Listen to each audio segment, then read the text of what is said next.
A very good evening and a warm welcome to Alchem Presents Connect to Clinic Virtual Summit on Connect at Health Conclave. Media partner healthworld.com from the Economic Times. I'm sure all of you will agree when I say that we are going through a global public healthcare crisis. The pandemic has truly led the world to a standstill. Today, all professionals across countries are uncertain of their future due to the immediate threats from COVID-19.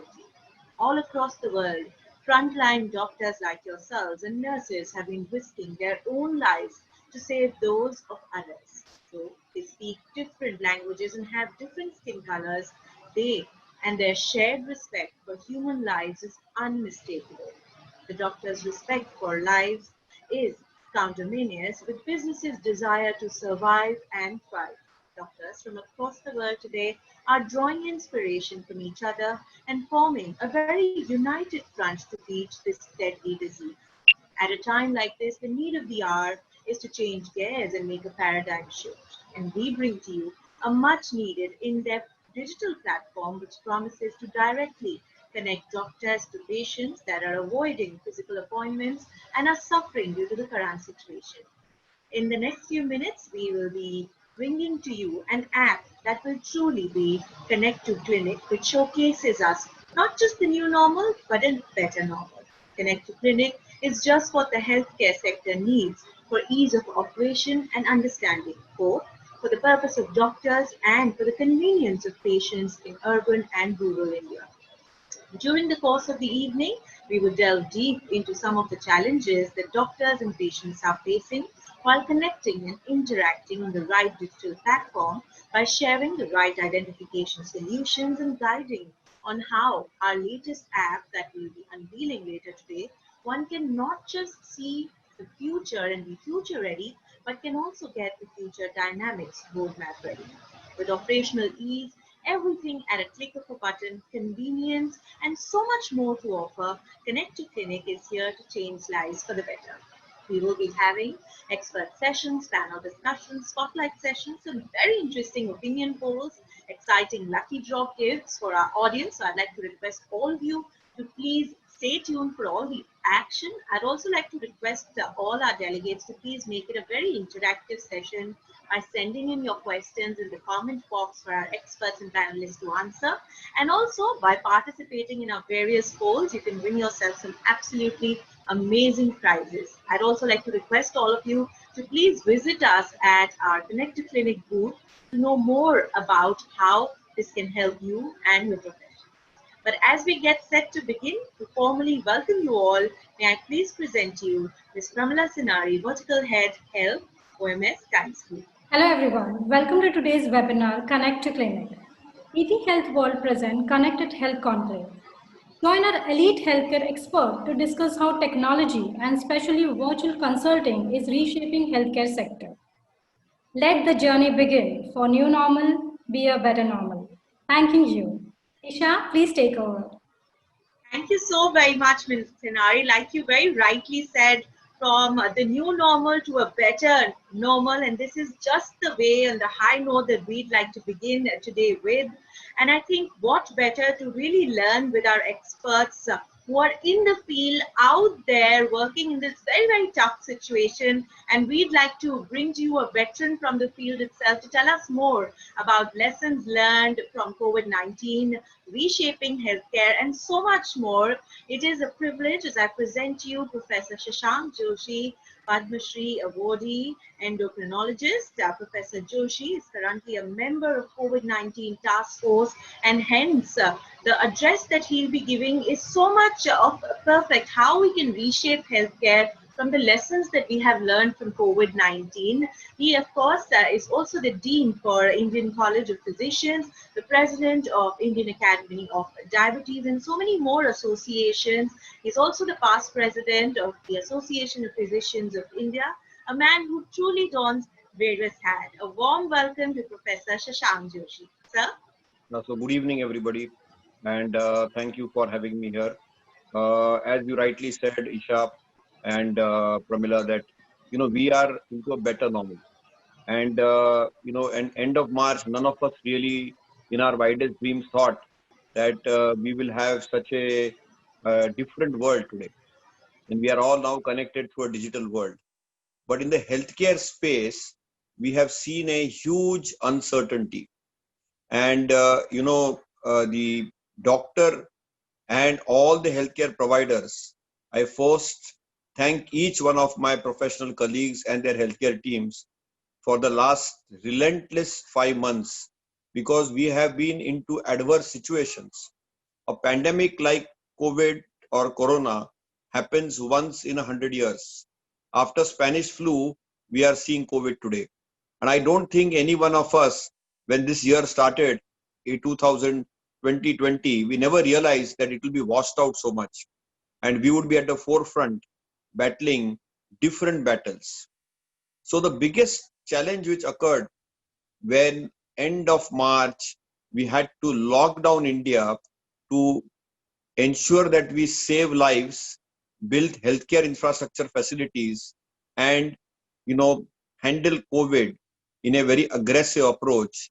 From Indian perspective, we never realized that a lot of non-COVID care which we provide to our patients would get such hit. I am first of all very thankful to our government of India, all the state governments, as well as the Medical Council of India, because extremely rapidly, in its first day itself of the so-called new normal of lockdown setting in, what happened was that the Medical Council of India came out with guidance for telehealth to ensure that we are connected virtually and patient care does not get hampered because of lack of connectivity. As you know, that visiting a doctor's clinic had some amount of uncertainty, fear in the minds of the patients. And the first hurdle which we had to overcome is to negotiate that fear, that uncertainty, and give an assurance to all our patients that we are connected with them virtually, we are connected with them digitally, we are connected with them telephonically. Because today we are in digital India, we are in the new age India, we are in a better normal India. And I think in the last 5.5 months, as COVID pandemic has evolved, we have ensured that we have tried to keep the patient-doctor communication through various telehealth mechanisms right up to artificial intelligence. So in the COVID space also, we have used a lot of virtual mechanisms. You know that COVID is a predictably unpredictable virus. We have crossed more than 5 million cases in COVID in India. The good thing and the silver linings of COVID in India are that we have a very good recovery rate. We have a very, very low case fatality rate. And overall, most Indians who have had COVID have been mildly symptomatic or asymptomatic. It's a rare few vulnerable groups like our senior citizens, like our comorbid conditions like hypertension, diabetes, heart disease, lung disease. They are the ones who have been vulnerable and susceptible to any fatalities. And therefore, our aim has been to save lives. And our aim has been to protect. And self-protection or Atmanirbhar, as our Honorable Prime Minister has said, has been the core in this theme.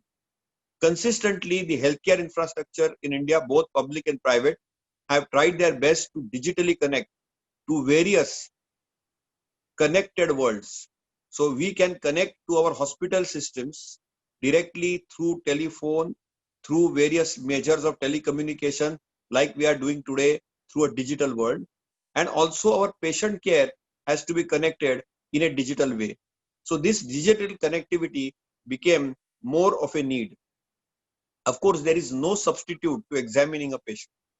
But what happens is that has been mitigated to the minimal. There are many areas where we can manage a lot of diseases. We can take a very good history taking, a detailed history taking. We can actually ask the patient to self-measure their parameters like temperature, pulse, maybe blood pressure, maybe even the pulse oximeter after doing a 6-minute walk test, the oxygen saturation. Many of these things can be measured digitally, transmitted digitally. Today, we have a digital ECG possible, a digital rhythm disorder possible, and many applications across the world have tried to connect the medicine in a digital way. And it gives us a lot of assurance and access. See, the biggest challenge today to our patients and population at large is access to healthcare professionals. And telehealth provides the ease of access, 24/7, 365-day access. And this access is vital for healthcare. It is vital for patient care. And I think the digital platform provides that access, provides that mechanism, provides that gateway so that in the connected ecosystem, the digital health ecosystem, we are connected. See, remember that core of our medical consultation is communication. And to communicate, we can use the virtual platform extremely effectively. It's very rare and exceptional that we need to examine the patient.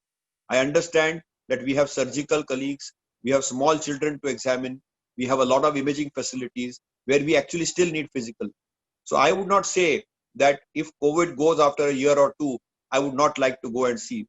I love my patients. I would love to sit in my clinic and examine them, talk to them one-on-one. But because of this unusual circumstance, I am certain that in the years to come, eventually a hybrid model will evolve, where what is necessary, what is vital, will still be seen one-on-one. But it's also important to recognize that as healthcare workers and doctors, you know, the mortality rate in the general population of COVID is around 5%, coming down to 3% in India, which is much good compared to the Western world. When it comes to the mortality among the doctors, it is as high as 10 to 15%. And that's a huge area of concern because a lot of our professional colleagues we have lost. And I would like to pray for their soul and they get sadgati, but it has been very sad. So we have to protect ourselves in the clinic. We have to spend minimum time in our clinic.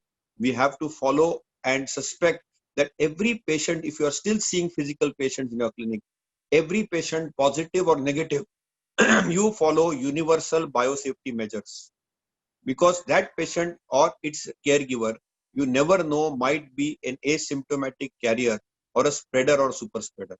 And the only vaccine available for COVID care today is the social distancing, masking, and the sanitization. In the clinic, it is important to have our clinic well ventilated, less crowded.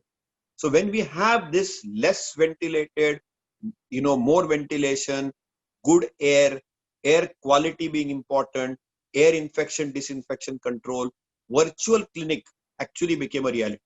And virtual clinic is here to stay. A lot of our consultation can be done virtually. Not only you can consult somebody, I am in Mumbai and I can see somebody in Ranchi, I can see somebody in Patna, I can see somebody in Chennai or Bangalore, but that person doesn't have to take the hardship of taking a flight and coming here.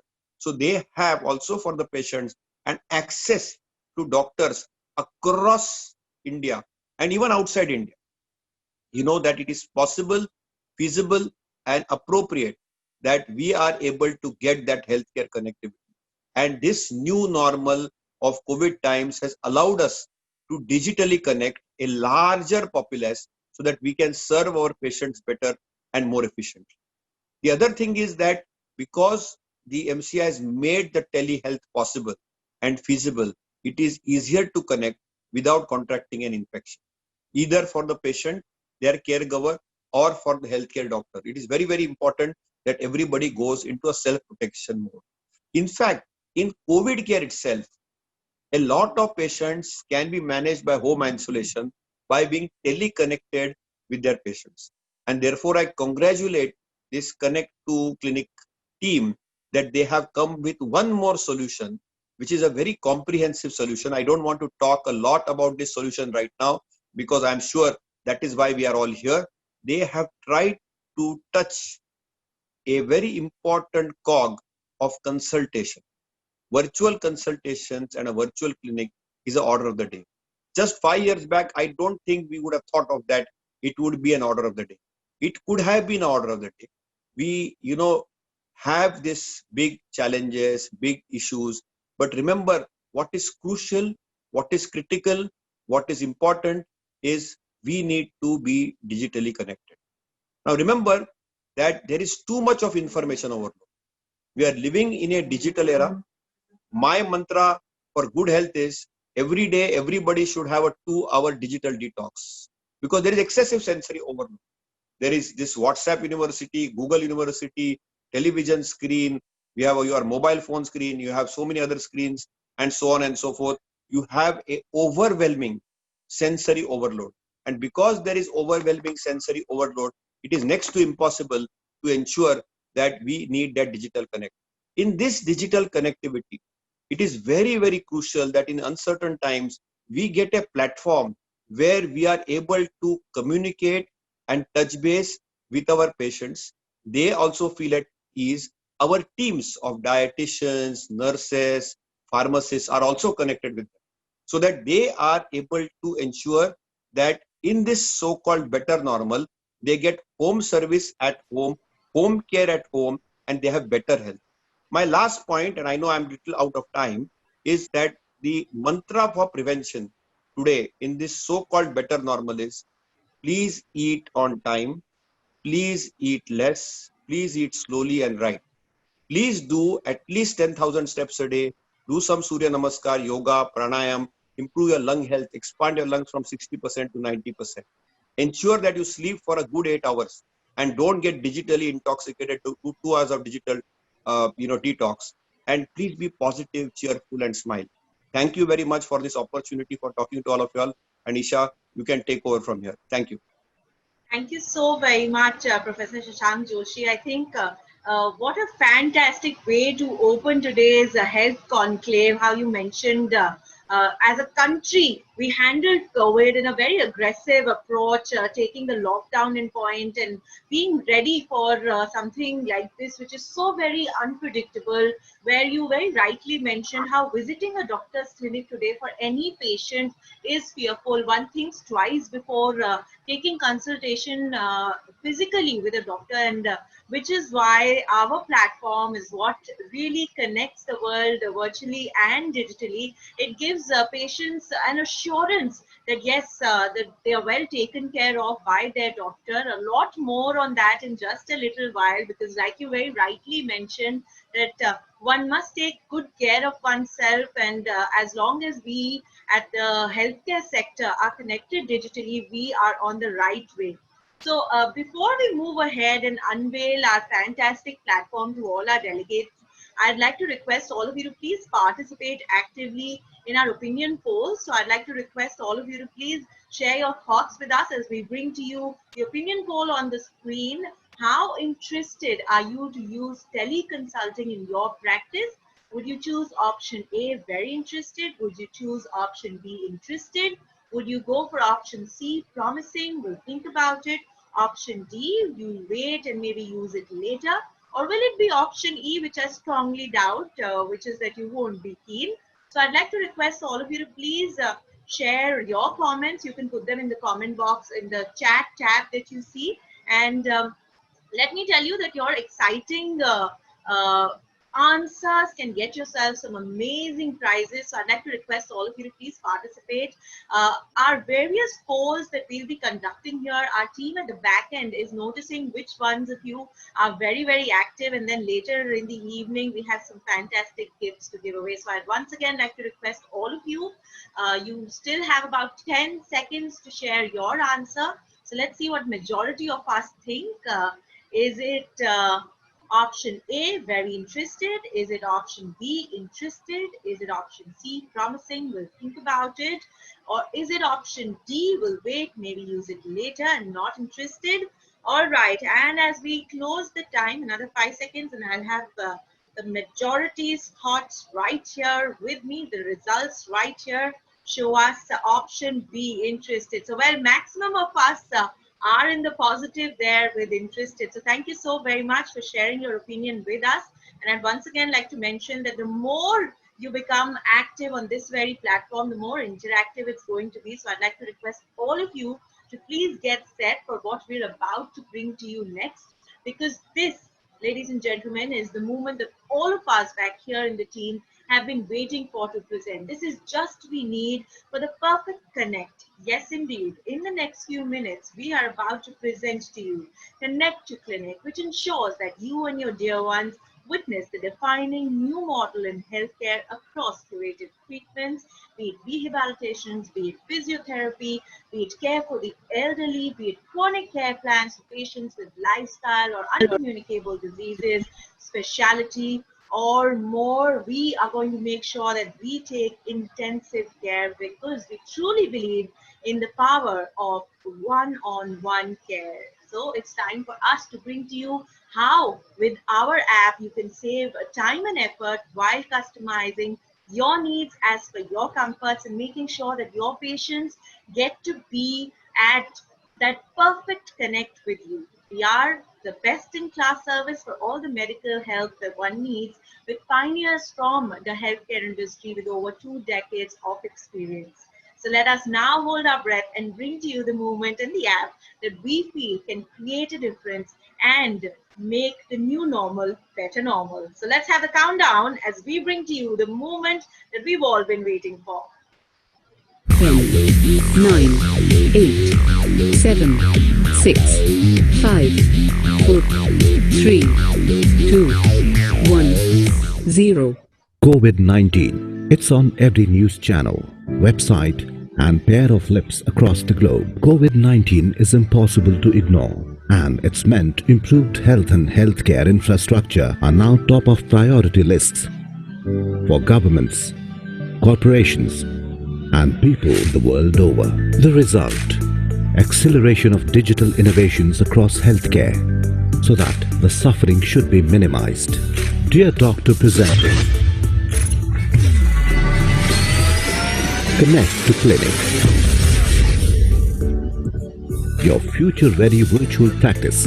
It will not just significantly simplify the teleconsulting experience, but also provide easy access to medical content, help in practice management, patient engagement, and much more through this pandemic and beyond. Connect to Clinic, an innovative platform which more inclusive, provides better access and drives health equity in the new normal. You can not only interact with your patients, but also have access to ever-evolving source to dynamic medical updates. Take advantage of inbuilt tools that ease the management of your practice. Connect to Clinic helps you set up a future-ready virtual practice that caters to all your needs and can be customized seamlessly as per your schedule. Welcome on board Connect to Clinic. It's time you experience comprehensive safety and world-class data privacy at every step through an OTP-based secure login, secured and convenient payment options and speedy disposal of your consultation fee. Highest global standards of privacy. Connect to Clinic is HIPAA compliant data encryption and storage, so your and your patient's data end-to-end encrypted, compliant with telemedicine guidelines of India, and has built-in tools so that you can upload your written prescription or create a digital prescription. With Connect to Clinic, you can share personalized unique link of your own virtual private clinic with your patients. 24/7 technical assistance for you and your patients. Connect to Clinic offers all this and much more at zero subscription fees, zero hidden charges, and zero obligations. We are there with you every step of the way. You will get comprehensive audio-visual guide and live interactions to answer any queries you may have. You can start with Connect to Clinic is just 3 quick step process. First, fill in the sign-up form and get your unique practice link. Second, click on the practice link to login and set your availability, slot duration, and fee for both regular and follow-up consultations. Finally, share your unique link, but your patients and you're good to go. At Alchem, we understand continued endeavor to help you serve your patients through the ongoing pandemic and beyond. We have exclusively partnered with Connect to Clinic. Welcome to Connect to Clinic Digital Consulting, your simple, secure, and reliable digital partner. Your simple, secure, and reliable digital partner, Connect to Clinic. Well, we at Connect to Clinic understand that each patient is different and so are the requirements, which is why we provide you with personalized care plans that cater to the needs of patients and make sure that you as doctors have ease of use. The best part is that it is the best of quality, very, very affordable healthcare services for patients, and that is what makes us so very approachable. I'd like to inform all our delegates that we have a fantastic way for you to begin being a part of Connect to Clinic. All you have to do is register yourself today itself. With a click of a button, it can happen. You can know more about us by visiting the Connect to Clinic booth. You can have a look at the navigation bar and we'll directly take you to Connect to Clinic, or you can go to the main lobby, get to know more about the services, and like I mentioned, it's at the click of a button. So it's way for you to stay connected digitally with your patients and make sure that they are assured that they are being well taken care of.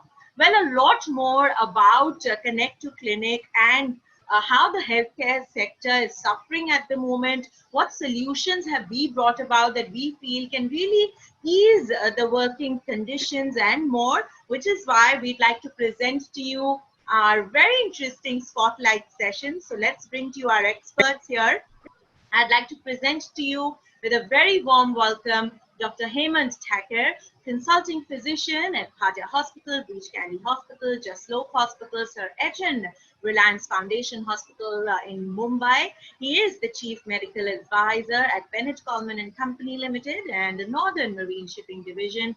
Also the consultant editor for health in the Times of India, the Bombay Times and the Economic Times. He has published several papers, written various textbook chapters and articles in reputed medical journals. He has an experience of over 3 decades. A very warm welcome to you, sir. We are indeed privileged that you could join us. At this point, also joining us in the spotlight session is Professor Shashank Joshi, who was kind enough to present the press earlier, staying on for our very interesting spotlight session. Accompanying both of them will be Mr. Ganesh Ramachandran, Global CIO Connect to Clinic. Ganesh Ramachandran is a digital transformation leader who's helped set up, grow and turn around businesses. He brings with him over 25 years of expertise across P&L management, management consulting, technology transformation, and he's been a part of the CIO Power List from 2020. Has been awarded the best CIO in 2020. So many congratulations for that.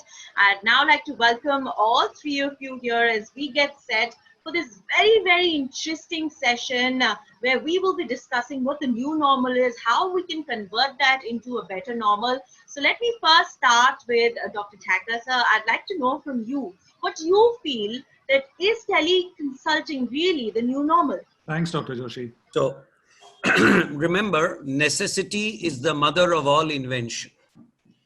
And it is only in COVID times that we took this platform, which was sitting in our cupboards, and brought it in front. India teaches software and hardware to the whole world. So we are the people who brought telecommunication, telemedicine, and telepractice consultation to everybody. Now, this is absolutely important that this necessity which was invented has now become something which will stay. Because this invention is not a new normal, but it is so normal that we want to carry on with it because of the practical solutions that it offers. Today, people have to travel miles and wait for hours in massive traffic jams to go to the clinic. The clinic is always overloaded. The patient finds he didn't get a complete audience to talk for 5 or 7 or 10 minutes to the doctor. With this kind of platform, he knows that he's at home. You know, when we were kids, there used to be a book called Doctor in the House. This is Doctor in the House. And for us, it's patient in my clinic. So these are like the 2 slices of a bread sandwich. One is the patient and the other is the doctor. And when you stick the 2 slices together, you initially only butter them. But with time, the stuffing increases. The patient's history, the patient's symptoms, the doctor's knowledge, all the prescriptions, but the sandwich is sealed, it's encrypted. So why telemedicine is important and telecommunication is important is because just now most of India is in WhatsApp university. Consultations are being done by WhatsApp. Now there is no security for WhatsApp. There is no record pooling. You have to say, अच्छा उस दिन आए थे, उस दिन का WhatsApp निकालो. Everything is interspersed. You need something specific. You cannot corrupt medical knowledge, medical prescriptions with unnecessary paraphernalia. So I think we are at a time where this new normal is going to stay. We have to polish it. We have to prepare it. And we have to present it as Connect to Clinic has done. Probably I have used at least 10 and more platforms in the last 6 months. But a platform of this nature is extremely promising, and which patients and doctors, as they move along, will take into their gatefold. This is my opinion. So very rightly mentioned by you that if we go back to thinking doctors in the house or now patients in the house, consultation definitely, especially when it comes to medical consultation, it needs to be safe and secure, which means the need to something very specific has arisen. And like you said, that the new normal is here to stay. I'd like to go to someone who's really created and is the mind behind creating this platform. So, Mr. Ganesh Ramachandran, if I may please, having looked at the teleconsult space so very closely, how do you think an ideal teleconsult platform be conceived? At the outset, I'd like to really start by thanking and saluting all the doctors and their teams for the yeoman service that they've rendered during these troubled times. Coming back to your question, Isha, so any offering we believe, including for digital health, we really need to start by following a customer-centric approach. And that's what we did too. So we went across to almost about 2,000 plus doctors over March, April, and found out from them what are they really looking at. And what we heard that they were really struggling, like Dr. Tucker rightly mentioned, on how can they better manage their practice and their patients and help their patients live healthy. And what we heard from them was we said, we now realize that we want to set up virtual clinics. So how can you help us with that?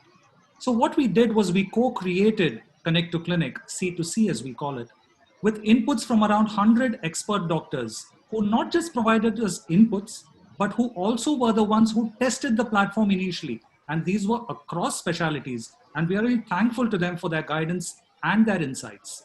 The vision of C2C really, Isha, is to provide doctors a platform to engage their patients better. Like Dr. Tucker rightly mentioned, C2C is secure, C2C is simple to use, and most importantly, we realize that the needs and features are constantly evolving for doctors as they see different things coming up. So what we are doing as well is, this is not something which is a platform we've created once and forgotten about it. Almost every month we are coming up with new features to help doctors in managing their practice better. And all of this is provided to doctors at no subscription charges. So they are able to help manage their patients better and hopefully provide and help people live healthier. So it truly is a perfect amalgamation of medical and technology. While you mentioned how being customer-centric was the approach that you overtook, how doctors today are really struggling on how they can manage their patients better by setting up the virtual clinic, and how Connect to Clinic really brought together all these features with continuously adding more and more features. So here wishing you and the team all the very best as I now move over for my next question to Dr. Joshi. So today, some of the major concerns that doctors are facing with teleconsult, what would you feel those concerns really are? So Isha, the main concern which everybody has today is a word called fear. Fear is everywhere. And I think the first fear we have digitally is that will my privacy and confidentiality be hacked? Because that is a very genuine fear. Dr. Hemant Thakkar rightfully said that, on a WhatsApp, it may be encrypted, but everything in the digital space somewhere on a satellite is stored. So that is the first fear which people have. They want a secure platform which is having privacy and confidentiality in place. That's the first thing. Second thing is the safety. See, we are chronic health professionals. I'm an endocrinologist. Dr. Thakkar is a cardiometabolic physician. In this space, you see, continuity of care is very important. reminders are very important. If somebody does his sugar regularly, in physical consultation, you are not able to remind somebody every time.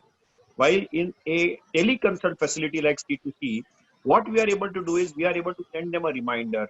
Our nutritionist or dietitian can call them up, talk to them, guide them. So actually, through a digital mechanism, hand holding, adherence, and access, hand holding, and also a fear goes away because patient feels secure because his doctor and healthcare team is 24/7 connected.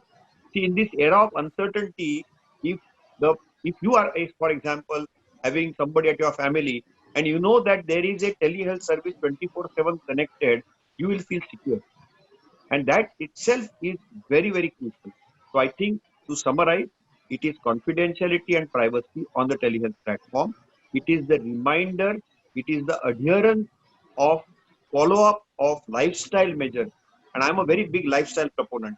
I can even reverse diabetes digitally if I have a regularity of follow-up. So, patients don't like being reminded. It becomes very, people call it nagging. Like, you may nag me that your time is up, Dr. Joshi. That's what you do. You're good at it. So, that is what happens. But in medicine, you need to nag. You need to remind. You need to tell them that this is right. You need something called as appropriate behavior, whether it's COVID appropriate behavior or non-COVID appropriate behavior. It is a behavioral change tool.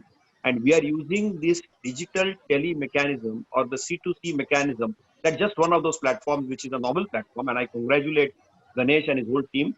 I have closely looked at it, and Ganesh has been taking a lot of our suggestions. Not that we have given him some harrowing time also, and it's important that it's final. It will have a beta version, beta 1, beta 2, beta 3.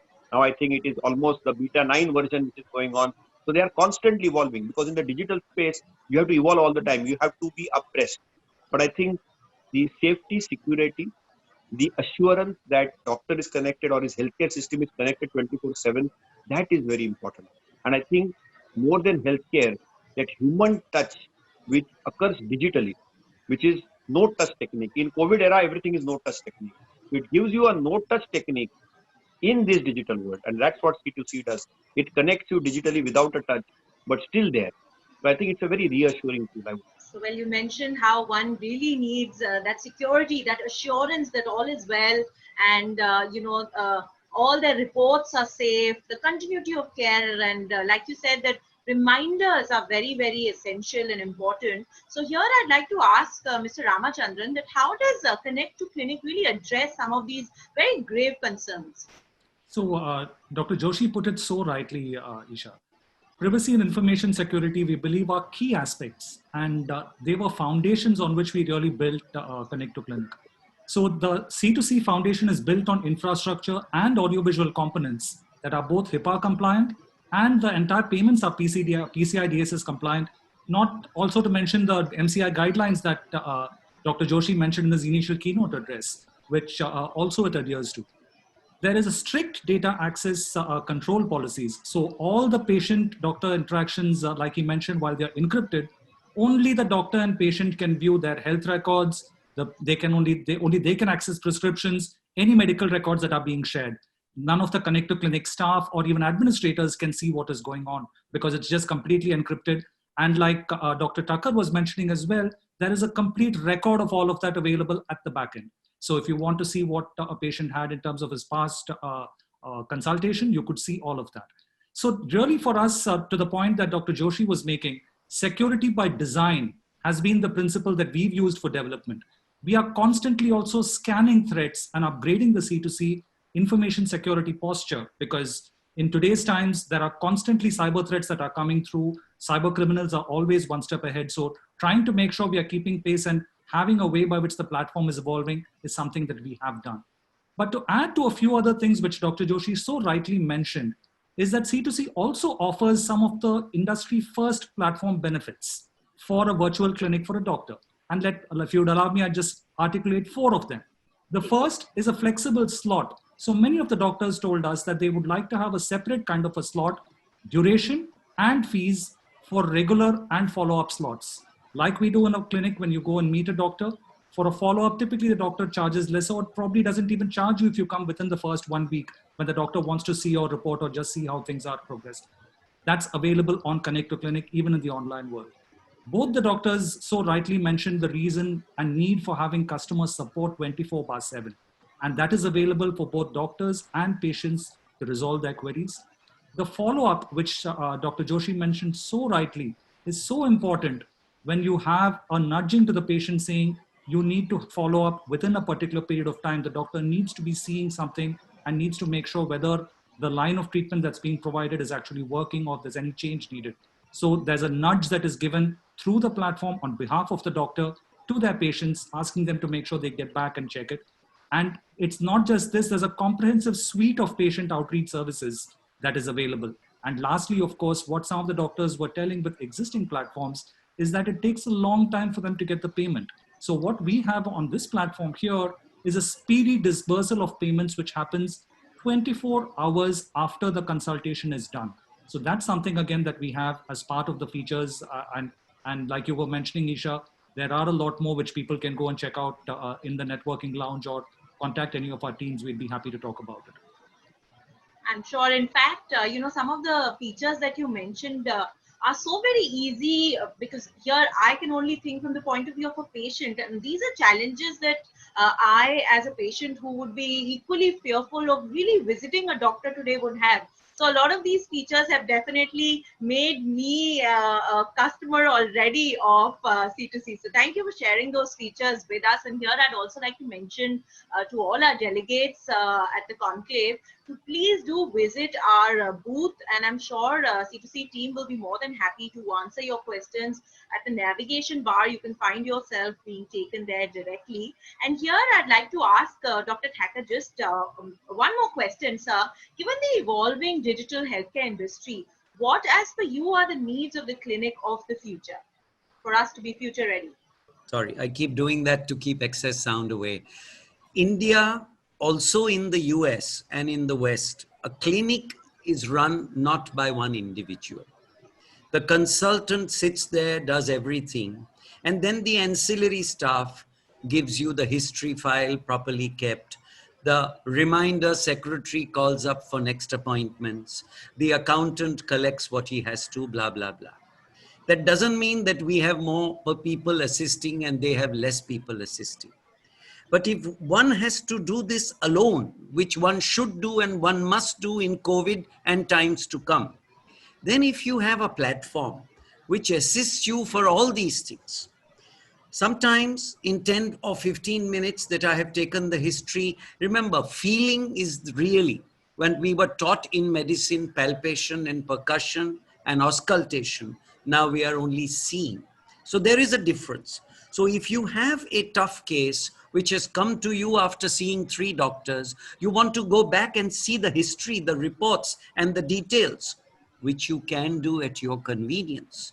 You don't have to be worried about the next patient who's waiting. You can spend more time. So at the same time, you have all your tools telling them about collecting reports, putting investigations in one place, therapy in the other. So an assistance to the doctor digitally who is trying to make a remote diagnosis. Remember, to make an e-diagnosis is very difficult. I mean, all I can see in Isha is her pink lipstick. I don't know what's behind that. So when she comes back and tells me about her history, I have to sieve into everything. So if I have a platform which C2C promises that will give me the reports, and there is one other advantage I am given to understand, is that I can also on this platform speak to a few of my colleagues, see the other data of similar cases that have been used. So it empowers me, it empowers the patient. It's a tight sandwich, nothing spills over, and a win-win situation. This makes it interesting and probably a strategy for success. This is what I feel. Thank you so very much. So a win-win situation, and like you mentioned, knowing the patient's history, going back to it at the convenience is really what is a must when we look at the digital world. So here, Dr. Joshi, may I ask you, given the evolving digital healthcare industry, how, as per you, Does a patient cope up with all these new technology upgrades, and what kind of change management do you feel is needed? So it is very, very tough. But I am seeing that it has a very good family connect. You see, the younger generation is tech connected. So I see the younger generation kids, 15-year-old kids, 8-year-old kids, 10-year-old kids, connecting their grandfathers and grandmothers and getting their healthcare done through a digital mechanism. Actually, it is promoting family bonding. So it's a different world altogether. I agree with Dr. Hemant that the big drawback in this whole situation is we are not seeing the person physically. That has its own charm and has its own art and science of medicine. That can never be replaced. Let me be very transparent here. Whatever maybe, I mean, Ganesh may not like what I'm saying, but I still like to go to my own clinic. Okay. But if I have a virtual connect and if I have a patient who is in Pune or maybe in Darbhanga, I would like to get connected with that patient where he doesn't have to take the hardship of coming here in difficult time. So that way it has changed. So number one is family bonding is huge. But you see also India has a very good mobile connectivity. But when it comes to digital connectivity, people feel very complicated. They get odd. They get a little perplexed. They feel it's too complicated. So the time and duration which is dwelt in such a consultation is pretty large and is sometimes difficult. And also the records, to analyze the records, to peruse through the records. Like for example, as an endocrinologist, sometimes I have to go through 150 pages of records. Now, you can't go through 100 pages or 150 pages of records, maybe in even 10 or 15 minutes. So it has its own challenges. When you're quickly glancing through a record, it's much faster. So there are these little, as I call, learning and teething problems, which will always come with technology. And technology is also so fast that before we have adapted to this system, Ganesh will give us another version. Absolutely. So you see, which will be then much more easy to do. So, but the ease of use is getting better. The access is better. And as I said, that the younger Gen Next, the youth of India, the future India is there. The current India needs a little learning curve. The senior India has the young India for them. So that is how I would put it in a very positive way. There are drawbacks because connectivity is not easy. As I am talking to you, suddenly there might be lack of electricity and there may be a disconnection. But these are teething problems which will occur everywhere. But I think the telecom revolution which occurred in this country now is seeing its true fruits, at least in the healthcare space. We never really thought till COVID came that this would be a reality. Trust me, I and Dr. Hemant would never ever even dream in my remotest dream that I will connect with my patient. But now it is not only a reality, but it is a certainty that it will last even beyond COVID, at least in a hybrid way. And that is the good. So I think I'm an optimist in the group. And I think that I will be cautiously optimistic that with all the teething problems, it is a need of the hour. So in fact, here I'd like to ask Mr. Ramachandran, why don't you add a few pointers to these? A lot of those points were mentioned by Professor Joshi. So may I request you to please add to a few points? No truer words than what Dr. Joshi and Dr. Tucker mentioned, Isha. I would completely agree with Dr. Joshi's assessment that not every case lends itself for telemedicine for sure. And Dr. Tucker's analogy, I really like it. So Dr. Tucker, I'm going to kind of take that on as what I'm going to be using in terms of sandwich that you spoke of. I really like that. That's so well put. But I think patented. It's patented. My version. Patented. Oh, very nicely put. You can't bite my sandwich. Very nicely put. But just to kind of add, Isha, I think what we are hearing from both of them is just going back to the evolving needs that we heard. So, for instance, I'll give you a few examples. So we heard some people telling us that they wanted the platform in regional languages for patients. They said it's all in English. Many of my people in tier 2 towns do not really get this, especially older ones. They would prefer to have it in a regional language. So that's something that we started. We also did hear, though we have a 24/7 support and so on, many of the patients still reach out back to the doctor and to the support staff at the doctor, like Dr. Tucker was mentioning. So what we also realized was we needed to also train the support staff at the clinic on what are the kind of things that were there. So those are other programs that we have taken to start making sure that the people at the clinic as well are able to use the platform. for patients also to guide them through it when they come back to them. But in summary, Isha, just to kind of, if I were to take a step back and give you a summary of what the vision really is for Connect to Clinic, it is really a one-stop solution that we are thinking of, which has 3 E's, if you will. The first E, and that's what we spoke about in terms of teleconsultation, is enabling. So how does the platform enable engagement of patients through a seamless teleconsultation experience and have the ability to provide smart follow-ups that Dr. Joshi mentioned? The second is educating, and that's something that Dr. Tucker mentioned. And we are still in very initial stages over there, but that's a feedback that we've heard from doctors. And here what we are looking to do is to foster learning by leveraging customized scientific content, which is based on the doctor's interest, and also provide personalized networking channels by which the doctor could either leverage their peers or also work through to send content across to patients to help them manage their diseases better.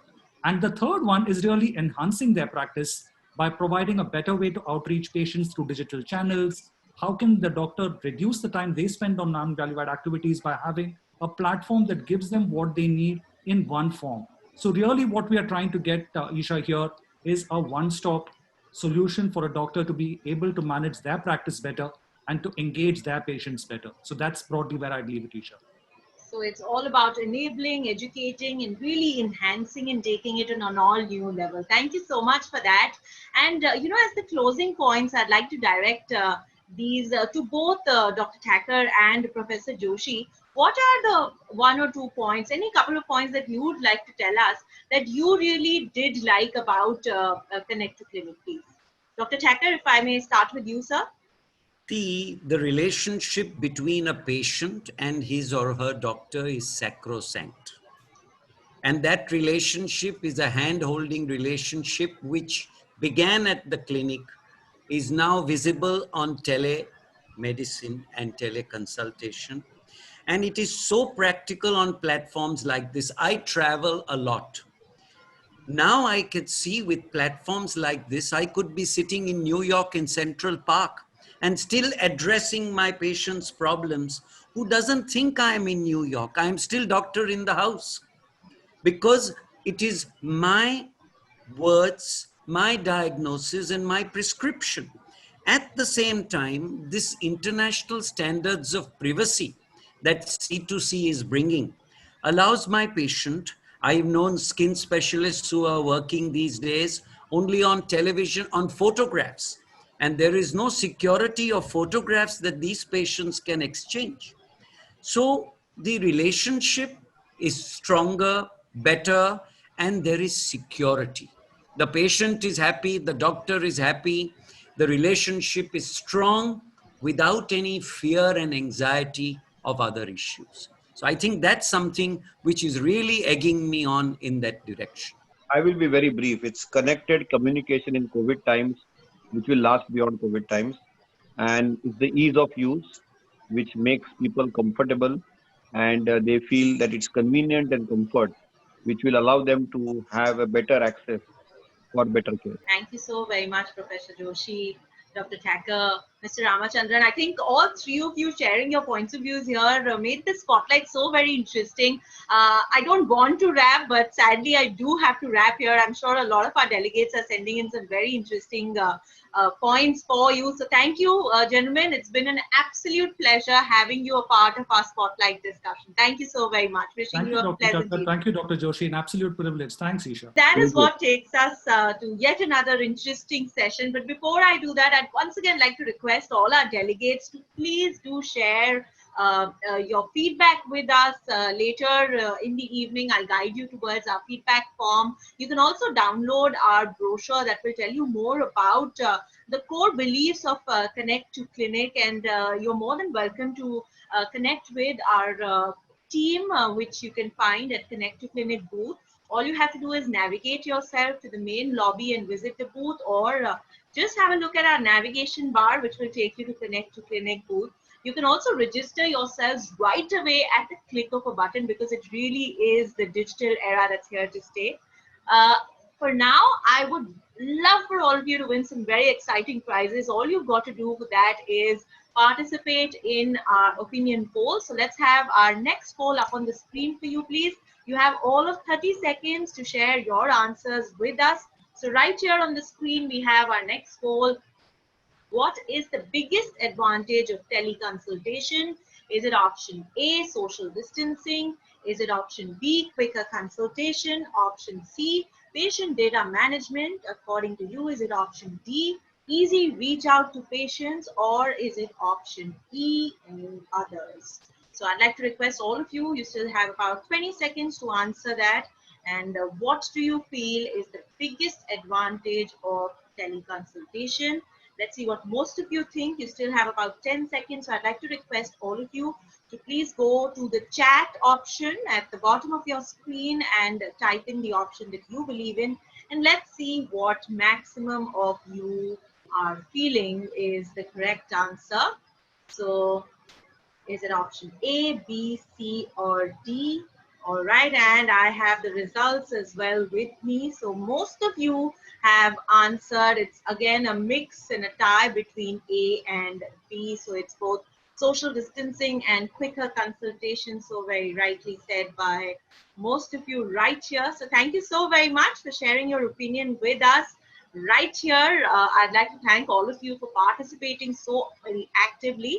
But before I introduce to you our next segment, I would like to request all of you to please send in questions, because our next segment is a very power-packed panel discussion on going virtual, the future of care and healthy living. But before I introduce our panelists, I'd like to request all of you to please do share in any questions, any thoughts, and I'm sure our team will be more than happy to send them across to our moderator, who will share the answers with us right here. So let me now welcome our panelists right here for you. A very warm welcome to Dr. Rishikesh D. Pai, who is one of India's leading gynecologists and pioneer when it comes to ART completion for more than 20,000 procedures. He has won over 35 awards, including the Best Doctor Award by the National Indian Medical Association and the Social Entrepreneur Award.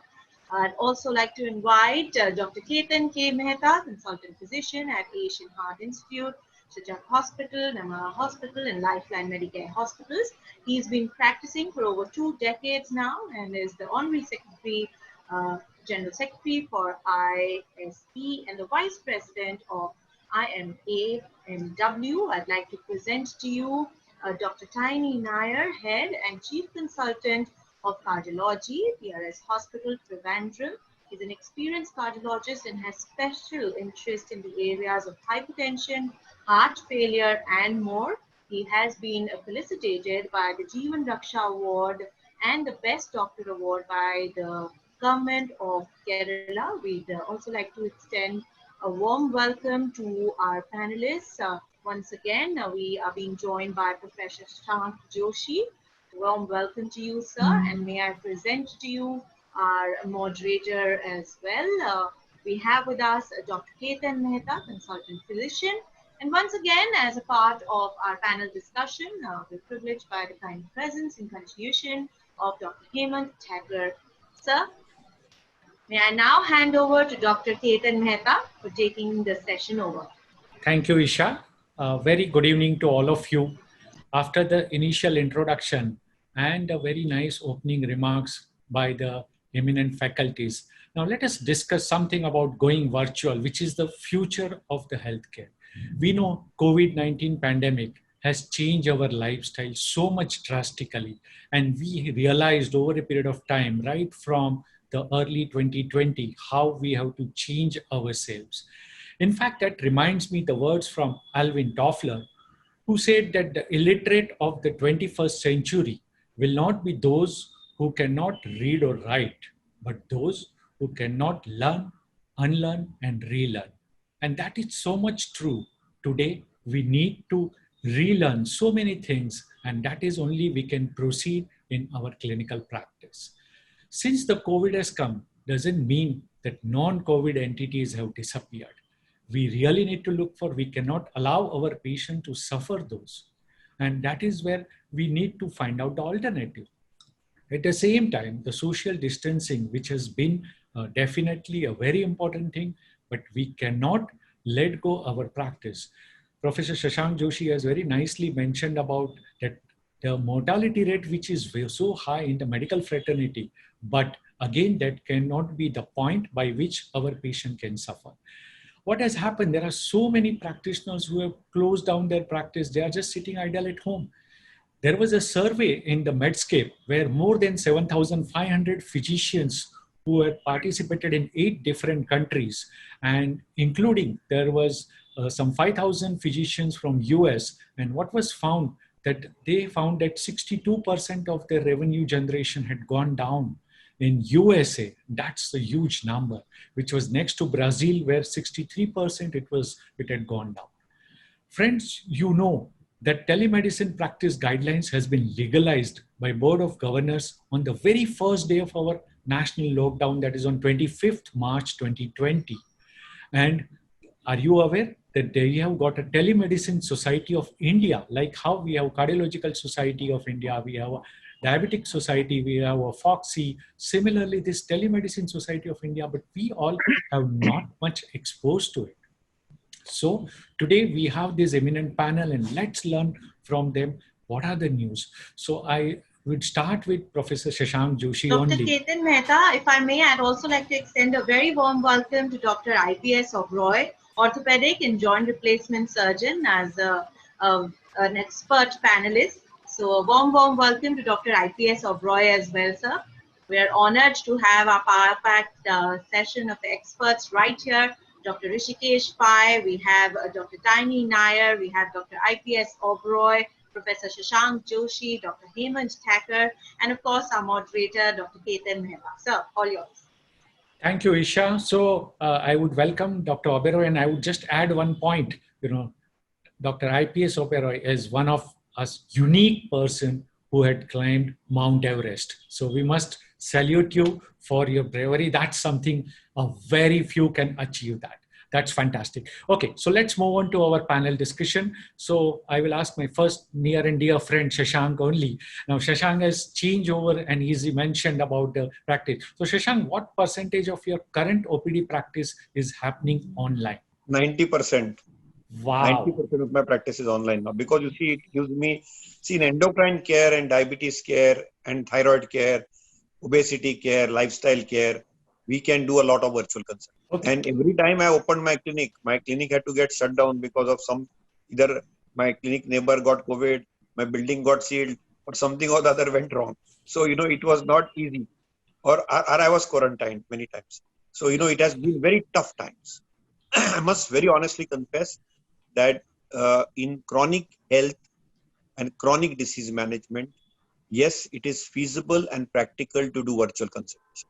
But in acute care and acute emergencies, I tell my patients to go to the nearest emergency room or casualty and access me through a tele mechanism so that I can make a communication and handle the emergency. So remember, virtual models are extraordinary for chronic care, follow-up, adherence, compliance. But when it's acute care, and my good friend Tiny is going to be there, Dr. Oberoi is an orthopedic surgeon, Rishikesh has to deliver somebody, I don't think we can do this virtually. So you remember, we can communicate virtually, but for acute emergencies, you still need that hospital healthcare setup. Don't forget that. Yes, of course, we know that it is not an absolute substitute, but then, of course, there are so many chronic conditions where we have a definitely role for teleconsultation. I will come to Dr. Tiny Nair. Sir, in which conditions in cardiology you think on a digital platform it can be easily be managed on an OPD basis? Dr. Nair, please. Thank you, Dr. Mehta, for that question. See, cardiology is a different practice, like Dr. Shashank Joshi said, where we have so much of emergencies, and we would actually need the patient to be close to us and examine and make a diagnosis and offer treatment, right?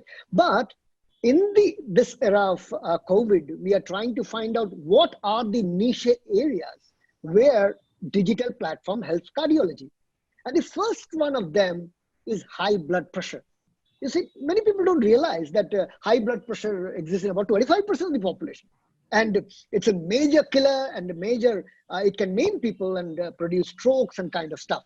Now, when a patient with high blood pressure comes for the first time, obviously the cardiologist examines, looks for risk factors, investigates thoroughly for any secondary cause and offers the treatment. That's not the time for telemedicine. But when he comes for checkups, let's say he is fine, he comes for review, he just has high blood pressure. So what do? We listen to him. How are you? And all that. We check his blood pressure, right? And he is fine. So we alter, downgrade or upgrade his medicines. And that area, telemedicine comes in. So a large number of our patients on follow for high blood pressure, we ask them that you buy an BP apparatus at home and then tell us how your blood pressure is over telemedicine and we would offer you the treatment. That's point number one. Second thing, there are people of what we call as chronic stable angina. These are cardiac patients who get kind of chest discomfort when they walk or strain, but otherwise they're fine. We have done their treadmill, their echocardiogram, their EKG, everything. So when they come for review, all that we ask is, how are you? Is there any worsening? He says, no, sir, I am fine. Okay, so we can offer them telemedicine, alteration of medications, alteration of lifestyle and all that. Even patients who had suffered a heart attack in the past, let's say they come normally once in about 3 months and get a checkup. If they're fine, we can always ask them that you consult me over telemedicine so that a face-to-face interaction can be prevented. And of course, heart failure by itself is emerging as a major, major challenge now.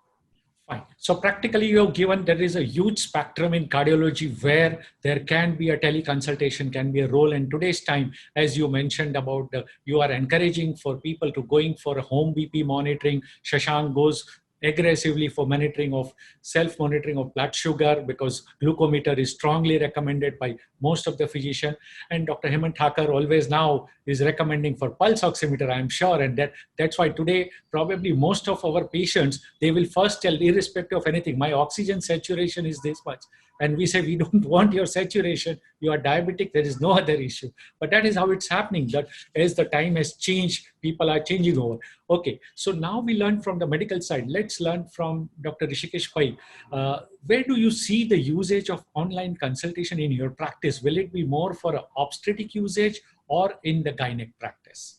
The COVID has really changed our practice. We had a guideline of shutdown. So all the elective work was shut down in April and May because we wanted to provide beds for the COVID patients. But the pregnancy guideline was active. And so we had a ICMR discussion and with the FOXI, I'm the president-elect of FOXI now in 22. We came out with a guideline wherein we minimize the visits to 4. From 10 visits on an average, we have brought down the visits to 4. And the rest of it is by telemedicine. So even in the obstetric practice, in those 4 visits, everything was telescoped and rest was brought to telemedicine kind of situation. As far as the non-obstetric practice is concerned, that's a lot of space for telemedicine. For example, I'm specialized in IVF, and you will be surprised, last 300 patients were totally managed by telemedicine. So when they come first time to us, we just consult them on the online, give them the advice, even the medicine, we make sure that the investigations are done from the home. So home blood collection is done. In fact, some amount of, suppose a cement test is that we can even collect the cement and take it for testing. After that, even an ultrasound will give a prescription, get the ultrasound done. So all that when it is done, only after that you bring them for the consulting. So you minimize the interaction because by minimizing the interaction, you are creating safety, not only for you, because otherwise you are going to get exposed. Even in the OPDs, we are only consulting one person. So we don't take both of them at the same time. Husband is made to sit outside. And if there are more than 3 people coming into OPD, we make them sit out. They can sit in a restaurant. They have to come on time. So in fact, I feel that by this new normal which is there can actually standardize. Indian practice has been totally haphazard. Thousands of patients are sitting in the OPD. Now our practice is going to evolve. It's going to be very precise, very accurate. People are going to start coming as per appointment, just like in the West. So things are going to improve. And so I feel that the telemedicine is here to stay. And one more point I wanted to say is that it's going to amplify our practice as well. So now, because our doctor-patient ratio, because I always think of preventive healthcare. For me, it's not only the 100 million that matter, the 1.2 billion which are there in our villages also matter. Doctor-patient ratio is very dismal. And this is like a force multiplier. By using the telemedicine, one doctor can access more people. He can service more people in the future. So this is also a very exciting area which is opening up for our medical fraternity. So that's a very important viewpoint you said, that obviously you can't do e-delivery like Zomato and Swiggy is doing it. Obviously in your practice, there is no e-delivery, but then there is a much before and after aspects which can be managed over here. Now, here I will come to Dr. Hemant Thakur, sir. Sir, I'm sure in this time when the government and local authorities have allowed for home isolation, a lot of our patients which are getting. So I'm sure, how do you manage? You must have seen hundreds and thousands of patients of COVID-19 who are being managed at home. Obviously, they would not be coming physically. So what is your experience of using telemedicine for these patients? Can you just throw some highlight on it? So for every one patient that gets admitted, there are 12 to 14 people around him, contacts, who are apprehensive, scared, and a few of them are positive. So what do? Even the positive ones who have mild or no symptoms, and if you see today's government directive also, we keep them at home. I reserve the hospital beds for the critical patients. So each of them then has a video consult with us. We go through their history, which may be the same, but their comorbidities are not the same. And depending on that, we give them a prescription. If required, we tell the family doctor then to follow up with them, or they follow up with us for 7 days. So this telemedicine phenomena has helped us to treat the whole family whilst treating one patient. And that's extremely important, that one patient came, all the 8 or 10 were looked after. And this concept of telemedicine, I am a pessimist not, I am an optimist must. I'm saying COVID is going to go away, but telemedicine is going to stay. You know, you can have proposals and marriages on the e-line, but you have physical consummation at least once. So even in future, when COVID goes away, we're going to have consultation in the clinic once, and then there'll be 5 follow-ups where the patient doesn't come from Bandra to Breach Candy, but he comes on C2C to see me. So this is important, and the same thing will happen where C2C will have a role to play. Once a physical examination is done, all the reports and records are properly encrypted, and the patient has got the confidence of the doctor. In these times, by treating one patient, all his relatives are extremely happy. Telemedicine is being used to disperse information and treatment to them. Very important. You rightly said it. The only one point where our friend Dr. Rishikesh would not agree, he will see to it, even if the couple doesn't come in contact, he can make the things happen. So that's the factor apart. Okay, coming to Dr. LPS Oberoi. Sir, now do you see the benefits of seeing the patients? Like, you must be doing a lot of arthroscopies and procedures. And I'm sure first initial 3 months, you all surgeons were sitting ideal at home, having no actual procedures, and now off late you started. So can you convert your pre and post surgical visits of your patients into an online platform? Dr. Oberoi? Yeah, I think absolutely. As was rightly pointed out Dr. Mehta before as well, I think one visit which is important, where we need to see patients, but then there is a pre-operative workup, which is also sometimes quite important. As Dr. Shashank mentioned during the discussions, patients usually send a lot of reports. They are actually carrying a lot of reports. So what we had actually started, and obviously converting into a platform is a good idea, that we would ask these patients to send their reports online to us. So we can actually just go through it before we are undergoing a consultation. And this would help us in understanding what his problem is. So these kind of online platforms does help us in recording and data capturing as well. We in our orthopedic practice often find patients are missing their x-rays in between, they are missing their reports in between. And I think this online thing has made it things better, that they are able to send these reports, and we then encrypt this data with us so that follow-up becomes easy. After surgical procedures as well, this is helping us, because that physical consultation definitely has gone down, because most of our post-operative visits are asking about certain questions which we can ask.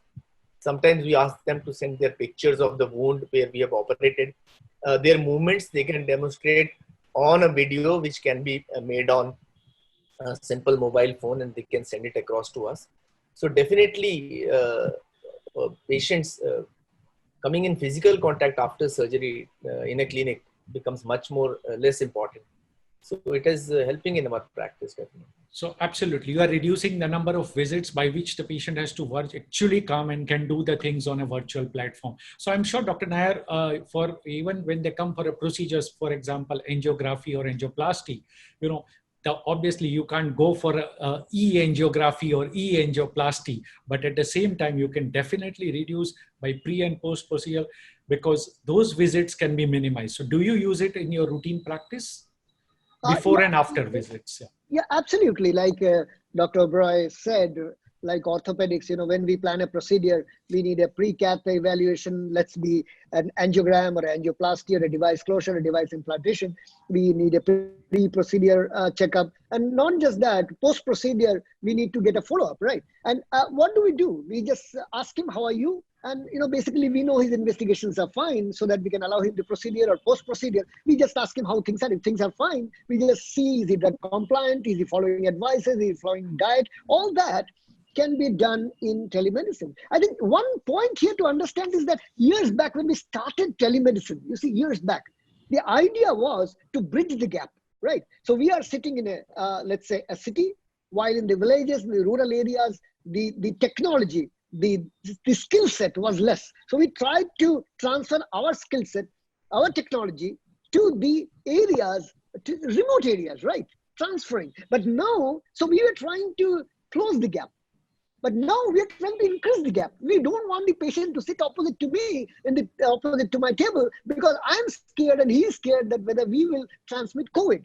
So the concept of telemedicine has changed from where we are trying to bridge the gap. We are now trying to create a divide, and that has created a lot of confusion in the patient's mind and the doctor's mind. So I think we should all understand that the digital divide today is basically, the digital platform is meant to bridge this gap and make sure how this transaction can still occur in this area of COVID.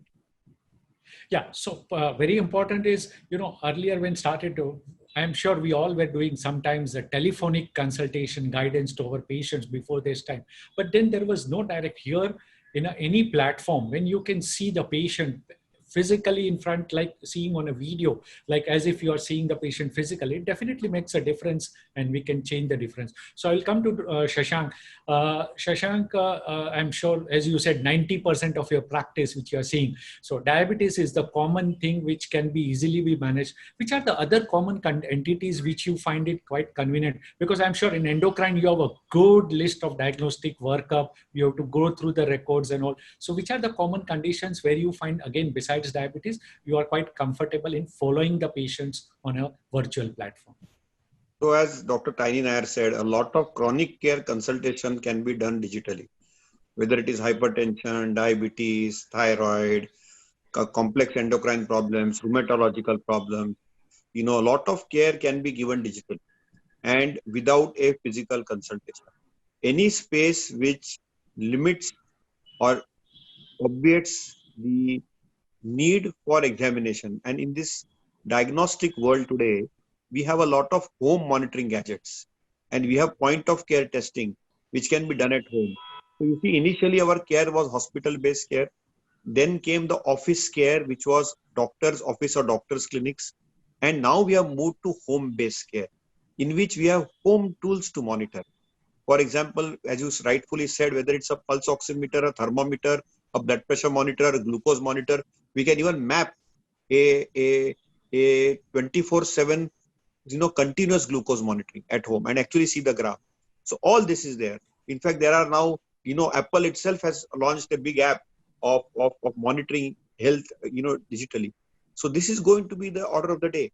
The C2C actually offers us a solution which is compliant and protected from confidentiality and medico-legally, but gives us an access through a digital pathway.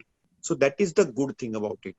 Lot of chronic diseases, including rheumatological, endocrinological, metabolic, and hypertension can be managed. In the surgical counterpart also, a lot of follow-up visits can be mitigated. And self-care is possible. a lot of hospital visits will come down. What is going to happen is when people will audit this globally, not just in India, number of doctor visits will come down and a number of home-based care will go up. It will eventually help. And I call this as a remote care monitoring.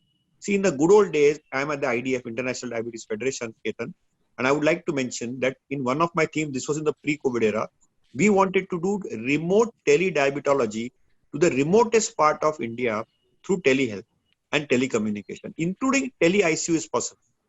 So remember, you can monitor somebody digitally, even in the remotest part of India, which does not have access to healthcare. So this is the big plus of telehealth.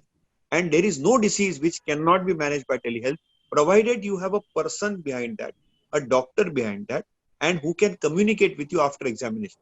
So I think telehealth has very unique advantages. It reaches where you cannot reach, and it allows access of information, wisdom, and as I said, it allows that patient care only to get better. As Rushikesh Pai said, it will not only streamline care, but it will give continuity to care. And streamlining and continuity to care is a need of the hour. We have seen that 80% in chronic care diseases, where we rely on reports, patients drop out. They feel that glucose has become okay, they will stop the medicine. They'll feel blood pressure is okay, it is normal, they'll stop their medicines. A teleconnected system like C2C will allow care giver through a mechanism to be connected and say, hello, don't stop your medicine, ask your doctor. If your doctor feels the medicine has to be stopped, then stop it.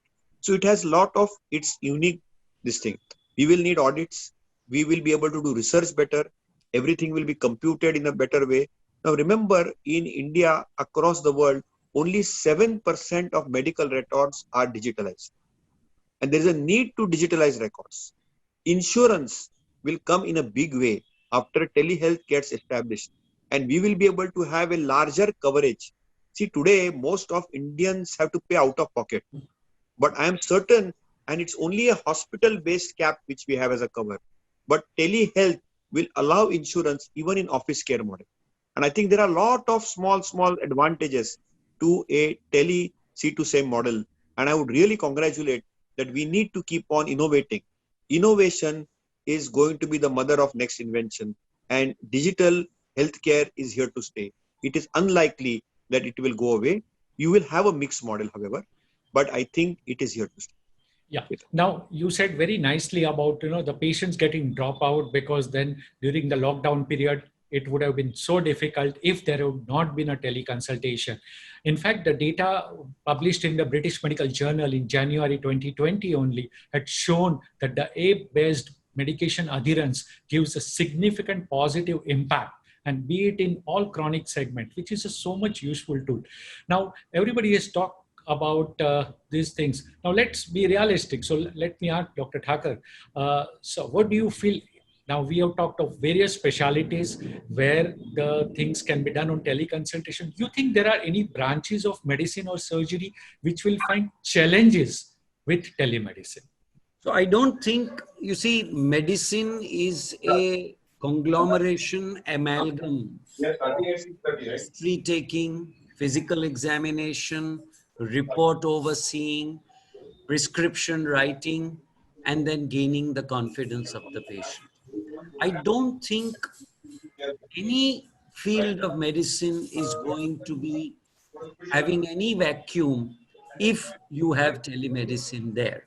But in certain cases, especially in conditions where there is clinical knowledge involved, I'm not talking about endocrinology, but general medicine, gynecology, orthopedics, etc.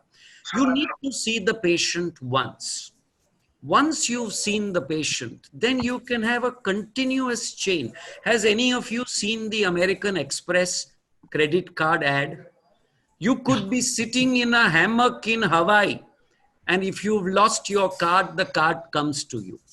And I'm talking about the American Express card because it is the secrecy of the card. You could be sipping in the pool side somewhere but the patient gets you one-on-one. His secrecy is with you, his knowledge is with you. And today patients want the confidence of their regular doctor. Nobody wants to get online and talk, but which brings me to one other important facet. There are people who cannot afford to come to Bombay for treatment. There are Bombayites who can't afford to go to Mayo for treatment. A platform like this can bring Mayo into your house. A platform like this can bring Jaslok and Breach Candy Hospital into Nala Sopara. So this platform will unite the patient community, and even the remotest of places can boast of taking the best of advice. If somebody wants the advice of Tiny Nair from Kashmir, he could be in Kanyakumari where he really is, but he can still give the same advice. And that patient has the personal satisfaction that the huge, big, Tiny Nair came face to face with him and did everything with him. So this is the advantage, and every faculty of medicine is going to be benefited with this. Yeah, you said it, but when you say medicine, obviously it extends for the surgical. Otherwise, our surgical part, Dr. Oberoi will get little offended. So, sir, we talked about so much about the chronic conditions in medicine, but what about in chronic orthopedic conditions, like somebody who has a osteoarthritis, knees, or cervical spondylosis, or a lumbar PID, low backache? So, are these follow-ups? How do you perceive them on going for a telemedicine? Dr. Mehta, I think I agree absolutely with Dr. Hemant. And as true with all the specialties, orthopedic also has two subspecialty. One we called as hot orthopedics, and second is cold orthopedics. And as you rightly pointed out, it's a cold orthopedic which probably is the best thing which telemedicine can help and do. These are patients with the joint pains, especially knee pains, shoulder pains, back pain. They are usually elderly patients. Their mobility is restricted. They are high-risk patients as well to come into crowded clinics and hospitals. It is recommended, and telemedicine would definitely help in cutting their visits in the clinic in a follow-up phase. Most of these follow-up phases does not actually require patient-doctor one-to-one clinical examination. Almost all of these cases can be done on a telemedicine basis, where we can talk to patient about his history. And as I pointed out before as well, patient can actually show the camera where it is hurting him. He can move around, move his joints and show where exactly his pains are localized. And it gives us a broad aspect whether this patient is improving with the medicines or he's not getting better with this. Also, there are a lot of exercises which we can actually tell these patients, and they can do that themselves at home. They don't need to visit physiotherapists, because most of these exercises are home care programs. And with a telemedicine platform in place, small videos can be sent to patient, which patient can archive on their mobile or their laptop, and they can actually follow these videos on a regular basis to keep their joint health well.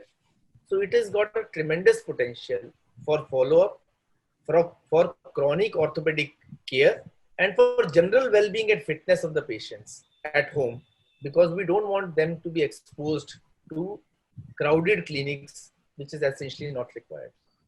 Yeah, so that you very nicely said, the physiotherapy and the rehab exercises, if it's given in a video format and through the platform only, it is delivered to your patients, there is definitely an add-on advantage, because in real practice also, it had not happened that you have adequate time to explain those in detail, whereas through the video, through the app, they can definitely have access to in your own language, own words, you are telling them to the patients, and which will be a real boon.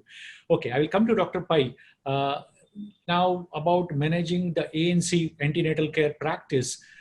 So often, you are asked periodically, you said you reduce the visits, but then at the same time, you always ask for so many, sometimes sonography, sometimes the blood test and all.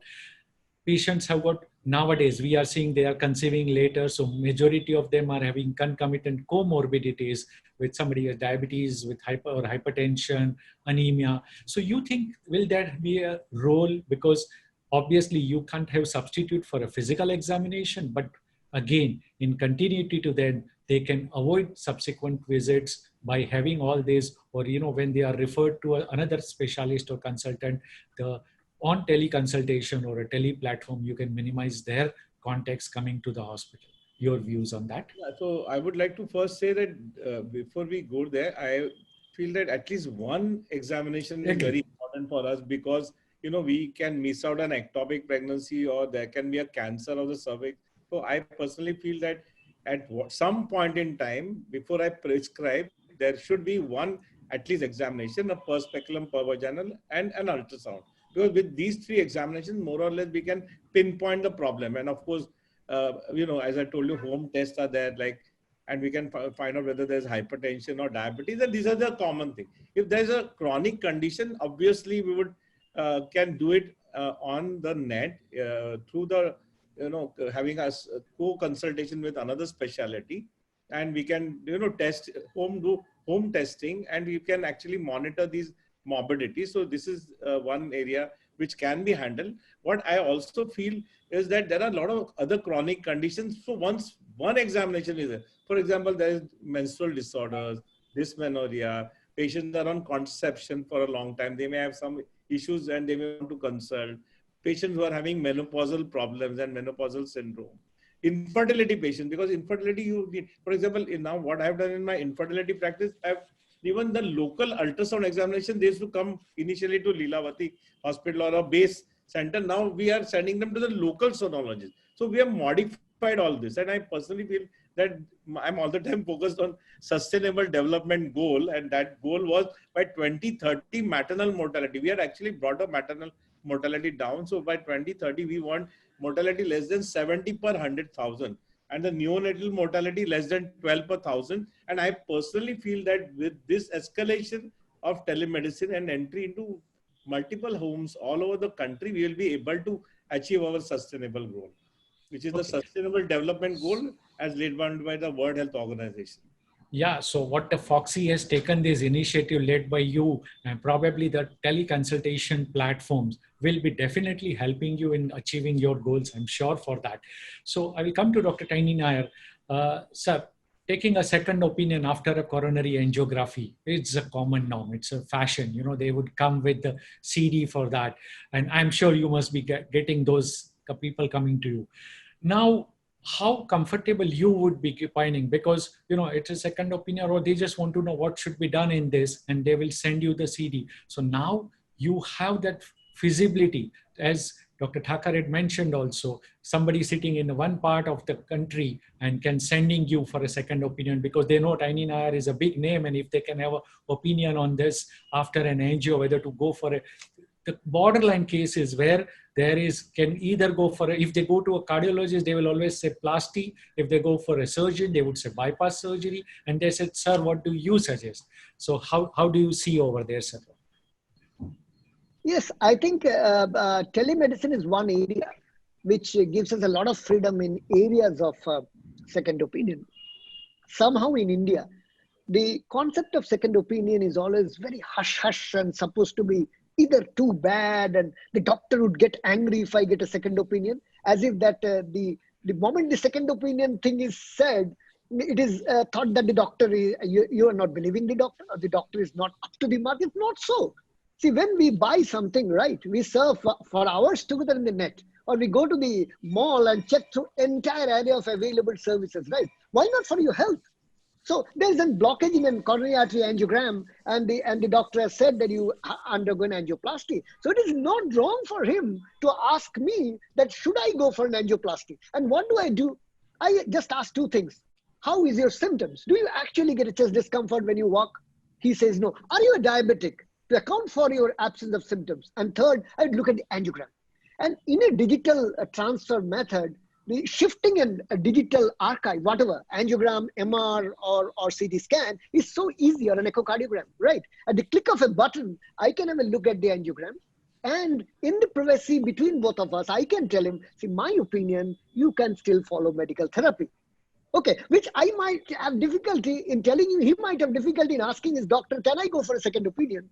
Now, I think telehealth has opened up that area extremely well, where he can confidently go and get a second opinion. I think there's a big, big boom. So that's a very important point which is there. So we see how the things are getting revolutionized. And Dr. Oberu, do you see that you are the master in your field with the arthroscopic procedures and all, and I'm sure lot many of your students or are they following you. So you think, can you use this digital platform if the provision is given to demonstrate your surgical skills on a platform which can be seen by your hundreds and thousands of students across the country? Yeah, I think these digital platforms can somehow be, the scope of these platforms can somehow be increased to cover the medical education as part of a digital education which is concerned. It definitely is helpful. Some of these procedures are skill-based procedures where people would like to see how the master is operating, because master would make this procedure look like very easy. And if this thing can happen, because nowadays with meetings and conferences and live surgeries getting restricted, and I think with future also probably people would not love to travel only for meetings. I think digitally, if they are able to see their own colleague or their own teacher demonstrating something on an online platform with a one-to-one interaction, it is definitely reassuring for them that this is the way to go forward. Most of the surgeons would actually have been following some YouTube videos or some American or European surgeons and understanding the surgeries and learning techniques. But this kind of platform where your own Indian faculty, your own senior guys are talking something, creates much more better connect between a student and a teacher relationship, especially a senior surgeon with a junior surgeon relationship. So it does help in percolating the medical education down to the bottom part of the educational hierarchy as well. Right. So, it used to happen. People used to come for a short fellowship that they will go and learn certain arthroscopic procedures and all to go physically over there and have. Now, all this is possible with the presence of digital platform and which can change it. So I will come to Dr. Pai.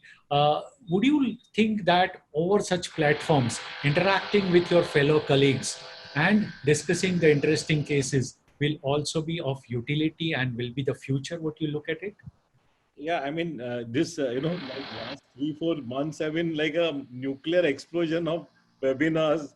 The interaction has been tremendous. And actually, it's been a lot of learning process as well. And one of the important things I forgot to tell you is that it's the big data, For example, in India, the data collection in the government hospitals is quite improving now. But the fragmentation in the private sector, the data is not there. So, but the digital platform will start getting data, because data is necessary. We don't know what is the prevalence of hypertension and anemia in the population. There is no studies that are available. So the big data, this is one of my, if when I become the president, one of my ambitions is to create the data analysis. What is India? Because there are two Indias. One is the private India and one is the public. In fact, government has put in so much money in the public sector that they are actually better than the private sector. At present, the private sector is very fragmented. You have small, tiny nursing home. You have got larger, mid-size. You have got corporate size. There's no data synergy. So this data synergy is very important for us to plan our, community medicine. How are we going to give the care? What are the problems that are there? So I feel this platform will be able to help us to collect the data and also interact with people, our colleagues, and create better algorithms for treatment in the future. I also feel sorry to say that our medical education system is totally chaotic at present, because we are putting out doctors which have got different algorithms in their mind. Some universities, we need to have a uniformity in application. The uniformity in application, for example, RCOG has got such a uniformity in application abroad. That uniformity needs to come here, and I'm hopeful that the NMC will do it. Yeah, that's nicely you said it. And we know there was a bombardment of the webinars and had happened. And all of us will agree, we all have become webinarologists. The remaining of us had become a COVIDologist. And that was the only two things which had left, and things had changed over a period of time. So Dr. Thakur, what do you think? Where do you see the future of the telemedicine in the coming years? And is there, you think, artificial intelligence will come in the practice of telehealth, where the patient will put these things on the app and then you need not be there physically, and probably still the AI will answer that. So how do you see the future, sir? So the future of telemedicine, I would like to now, we have a huge audience today of mainly doctors. So I would say that the proof of the pudding is in the eating. I want each one of you to try the C2C for yourself. And once you try the C2C, you see for yourself how good it is, how convenient it is. Regarding your second question, will this replace doctors? No. Even C2C will not replace consulting rooms. When the vaccine comes, when COVID disappears, when the magic wand is waved, all that telemedicine will do is it will form a backup. You will have, instead of going to the clinic 6 times a year, you will go twice a year, and the 4 follow-ups would be digital. And whether doctors will be replaced by artificial intelligence is like asking whether men will become redundant and women will use robots and the society will continue progressing.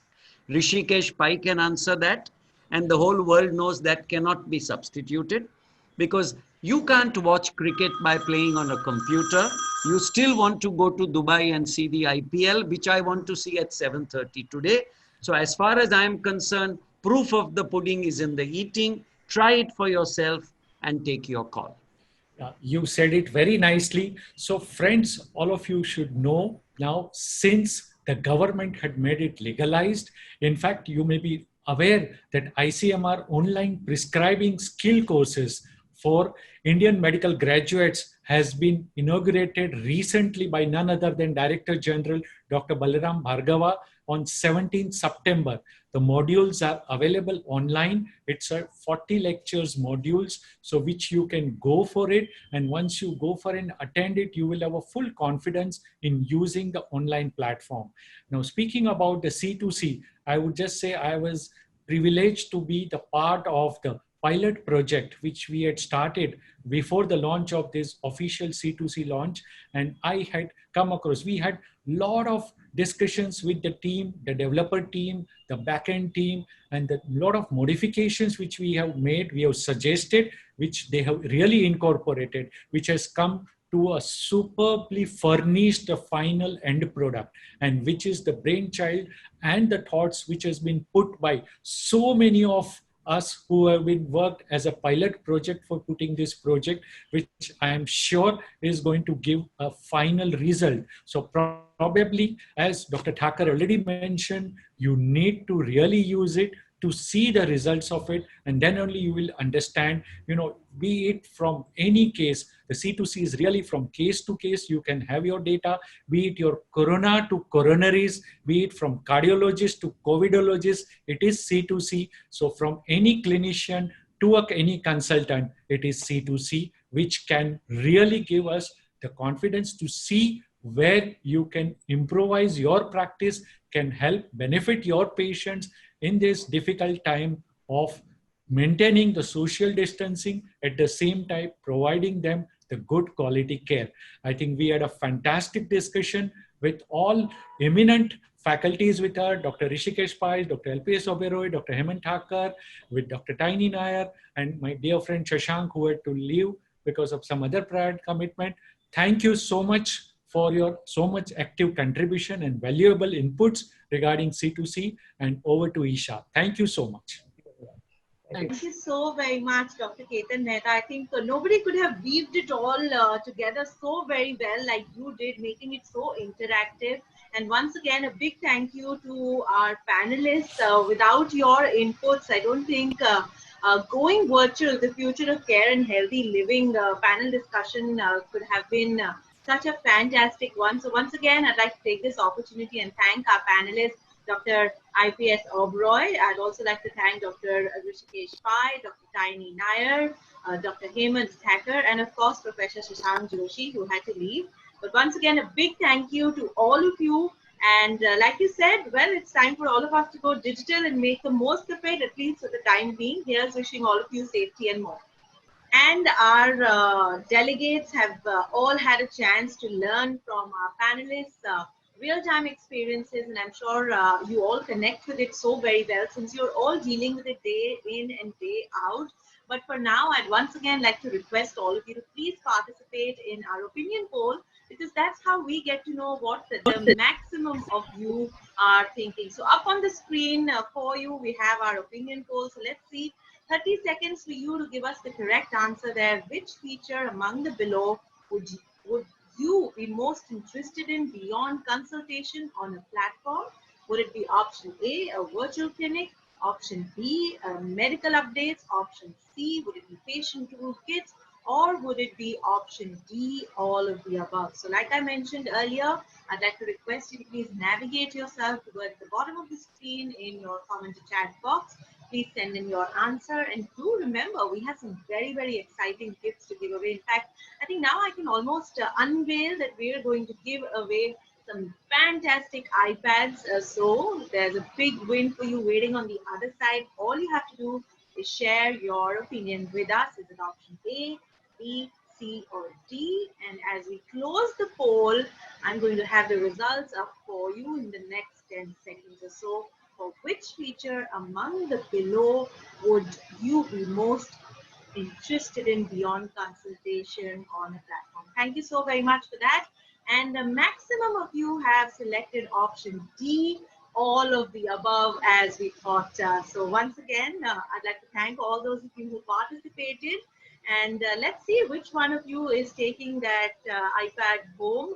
But for now, I'd also like to share something very, very exciting for those of you who joined us later in the evening. Yes, we've been talking about Connect to Clinic. We've been talking about bringing to you that perfect way to be in touch with your patients, which is why Connect to Clinic is all done with extensive immersive research to understand the key things to drive the change management, while the platform was tested against patient groups, dedicated training programs for staff members and the doctors to support the patient. We've also been having a lot of feedback, so there has been constant evolving, and Connect to Clinic is really designed to be a one-stop solution by using and making sure that we enable, we educate, and we enhance. Yes, it's time for us to really enhance the patient outreach through digital channels. But to tell you more, I'd like to request you to please have a look at the screens, because what we're about to bring to you is something absolutely spectacular.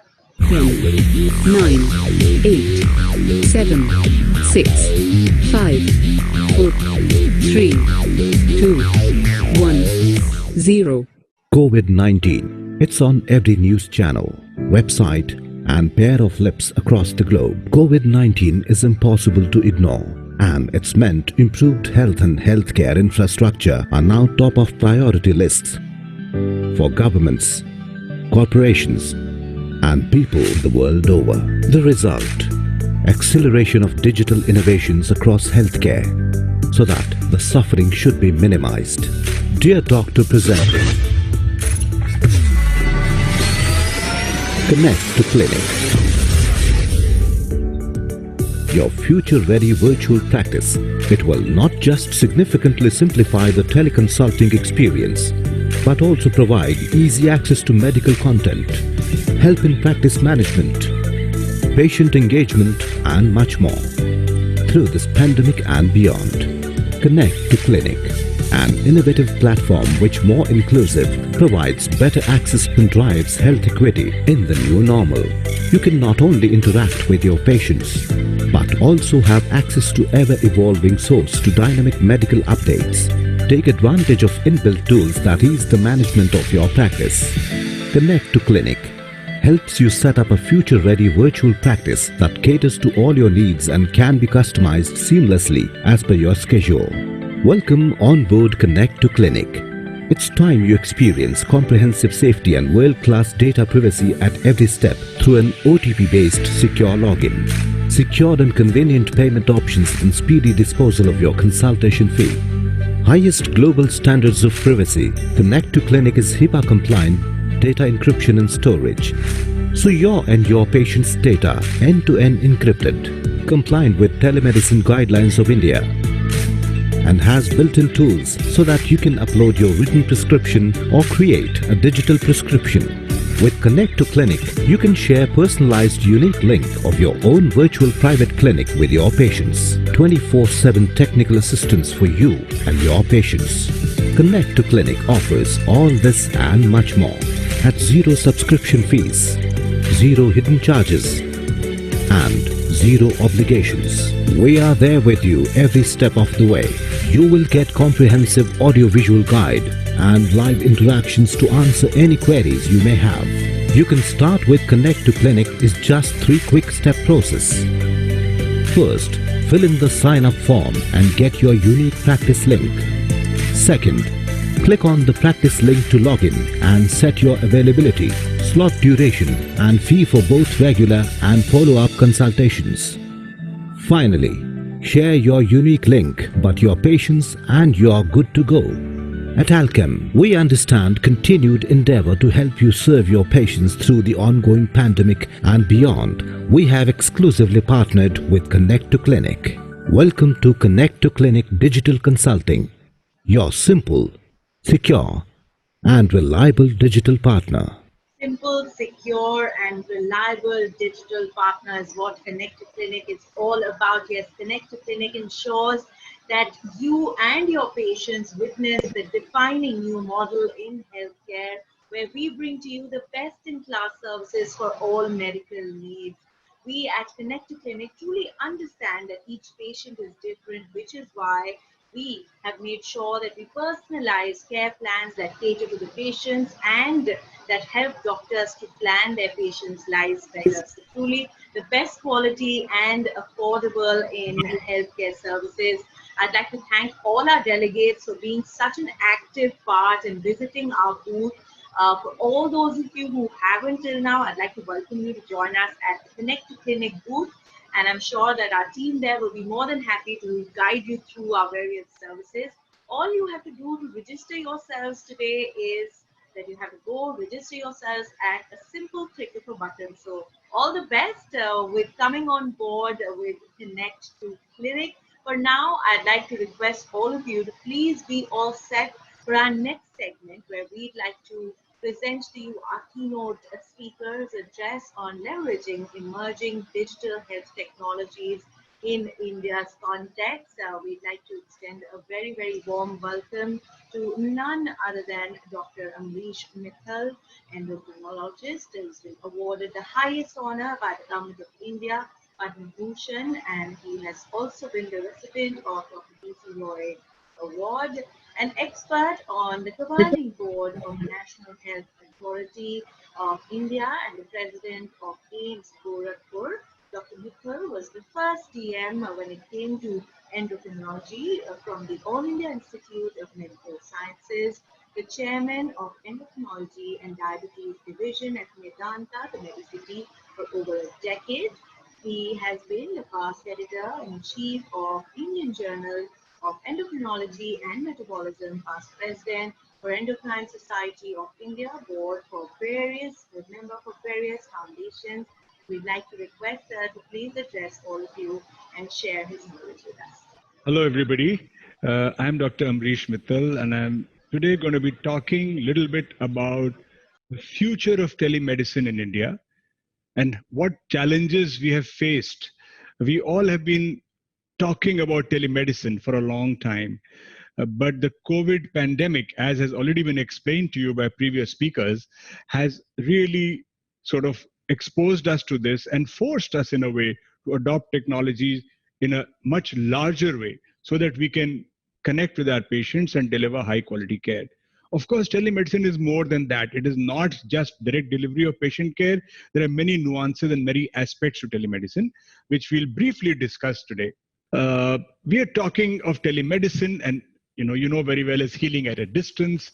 But the important thing is that the fundamental purpose of telemedicine is delivery of healthcare services where patients and providers are separated by distance.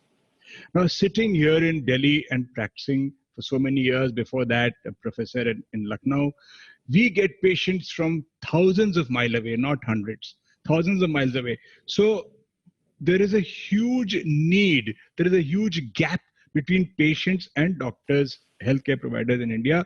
The doctors patients want to reach, they are not able to reach easily, and it's a full trek costing a lot of money and wasting a lot of time.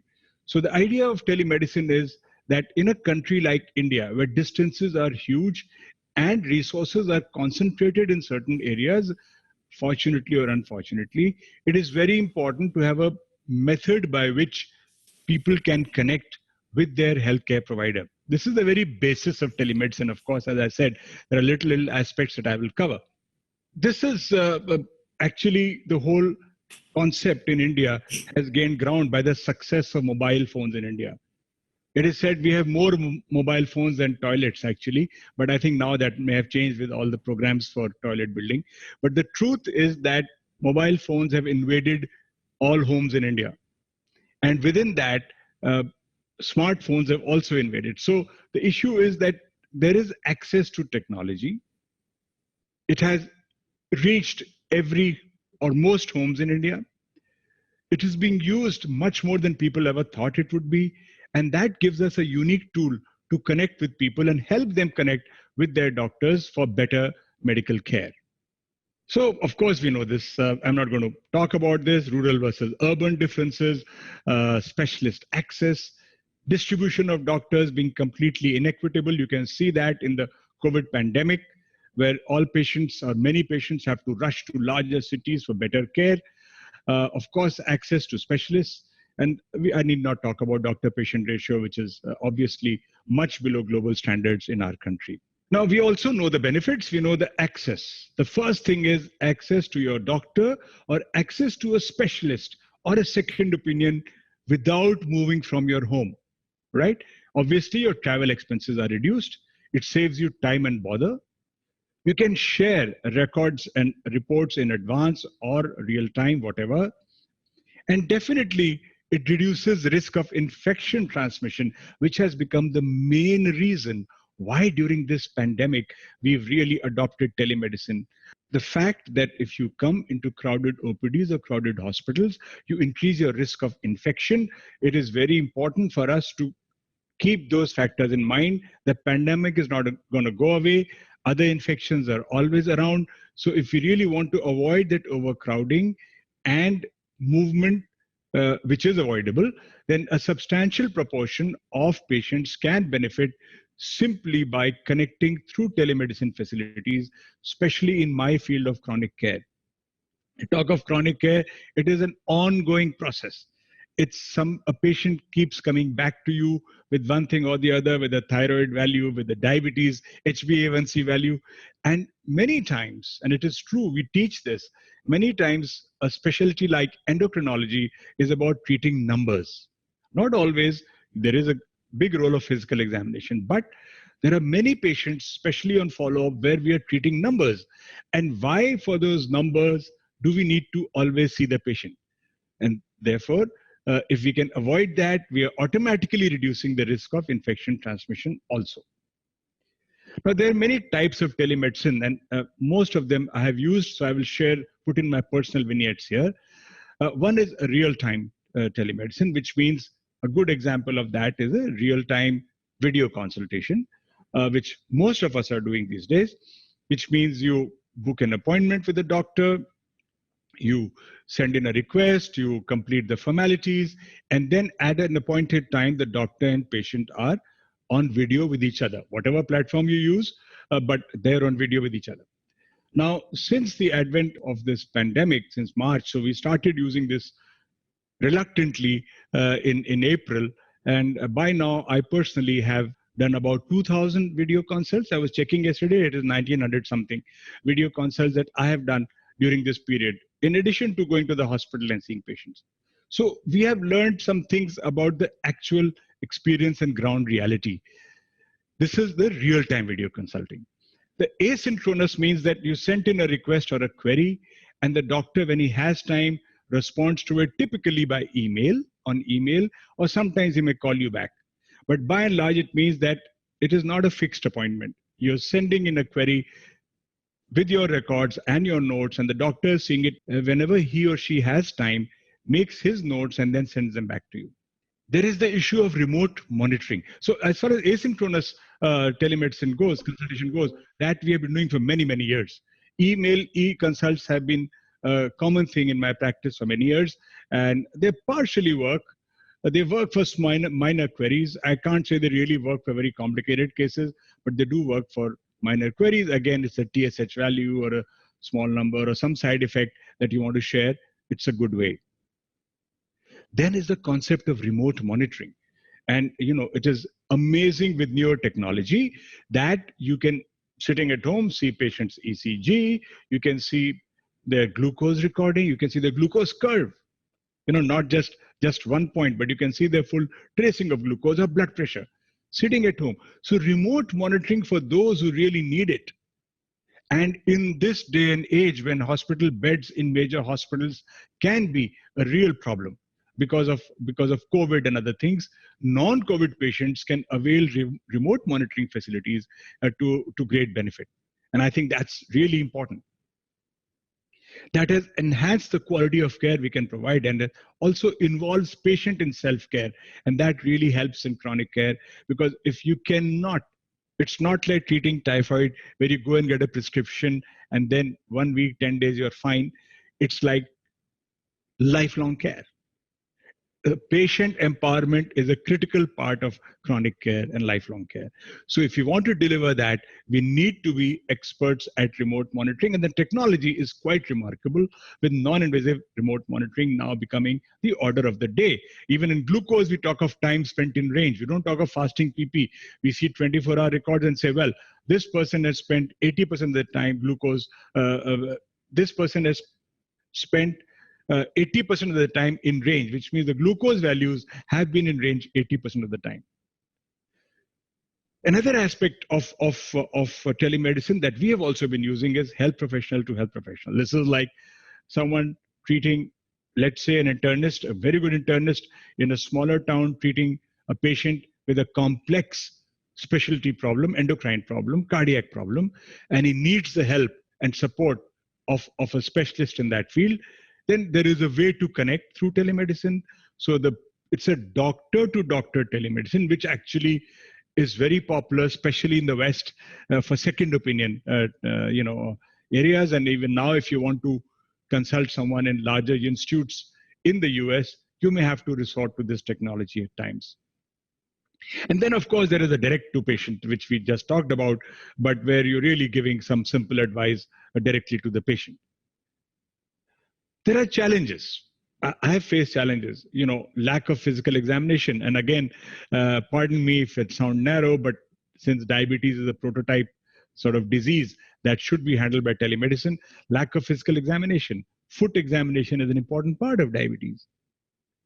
Eye examination is mandatory. You can postpone it. We have been postponing all eye exams, but till when? But we also know with newer technologies, you can probably just go to an eye center without going too close, just go into a machine, get your fundus clicked, and it'll be analyzed by artificial intelligence and back to the treating doctor. So there are lots of things that can overcome all these things. Even for a foot, maybe you have those mats available and the patient can go and walk on the mat without any major human presence, and that tracing can come, the foot pressure tracing can come to you sitting in your office. So these are so there is a lack of physical examination, and nothing can substitute. From third year of medicine, you're taught the most important thing is history and physical examination. And one component of that is to a large extent removed in telemedicine. You can only do the history part really well. You have to resort to other ways for physical examination. Delay in initiating complex therapies. Complex therapy initiation on telemedicine is a challenge, especially self-injectable therapies. For us, insulin is very important. Initiating insulin via telemedicine, although it's, you have to do it, you have to suggest to the patient to go to a neighboring physician. We send them videos, we send them recordings. My educators do video discussion with the patient, demonstrating the whole thing live. All those, but still it's a challenge. And of course, I think when we are doctors, we really are treating humans, and we are humans too. It's not cut and dried. It's not like a mechanical process. Lack of personal connect and empathy is definitely going to be a problem. Difficulty in building trust If you're seeing a doctor for the first time and all the time only through telemedicine, then that same feeling cannot be there when you meet a doctor. Talk to him. He may talk a little bit about your family. He may talk about your problems. You may share something with him. He may hold your hand to help you feel better. Keep an arm around your shoulder to reassure you. Yes, those things are important. We have been taught the importance of touch. If you're taking a bedside round and you're not holding the patient's hand, it's not a good bedside round. So really, those things are facing a real challenge during this period. We are having to explain those things in different ways, but it's not the same thing. So there will definitely be a lack of personal connect, a lack of empathy, and some difficulty in building trust. If it's your old follow-up patient and you're following up, then it's different. They already trust you. But if you meet a new patient for the first time on video and continue to follow them on video, I suspect that it will not be the same. Although, let me say, in the last few months, there are many patients who have only seen on video for the first time until now, who are doing incredibly well and are very grateful. And there is a connect.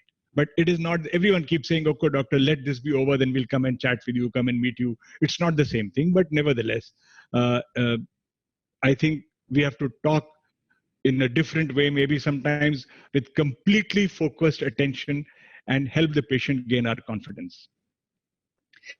There are technical issues that I am facing. There are systemic issues. Whatever you might say, our networks don't work everywhere. They don't. They work in my house, sometimes in some areas they don't work. So there is a challenge that you may have technical issues.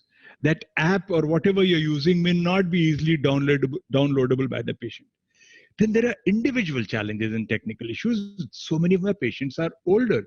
I'm not very young myself, but nevertheless, many of the patients who in that age group, they cannot use technology very well. They're not friendly. It's not their fault. They don't have to.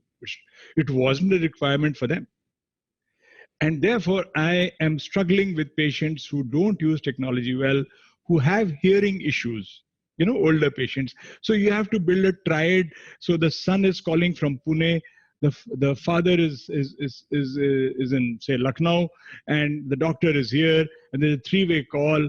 The reports are not available with the father.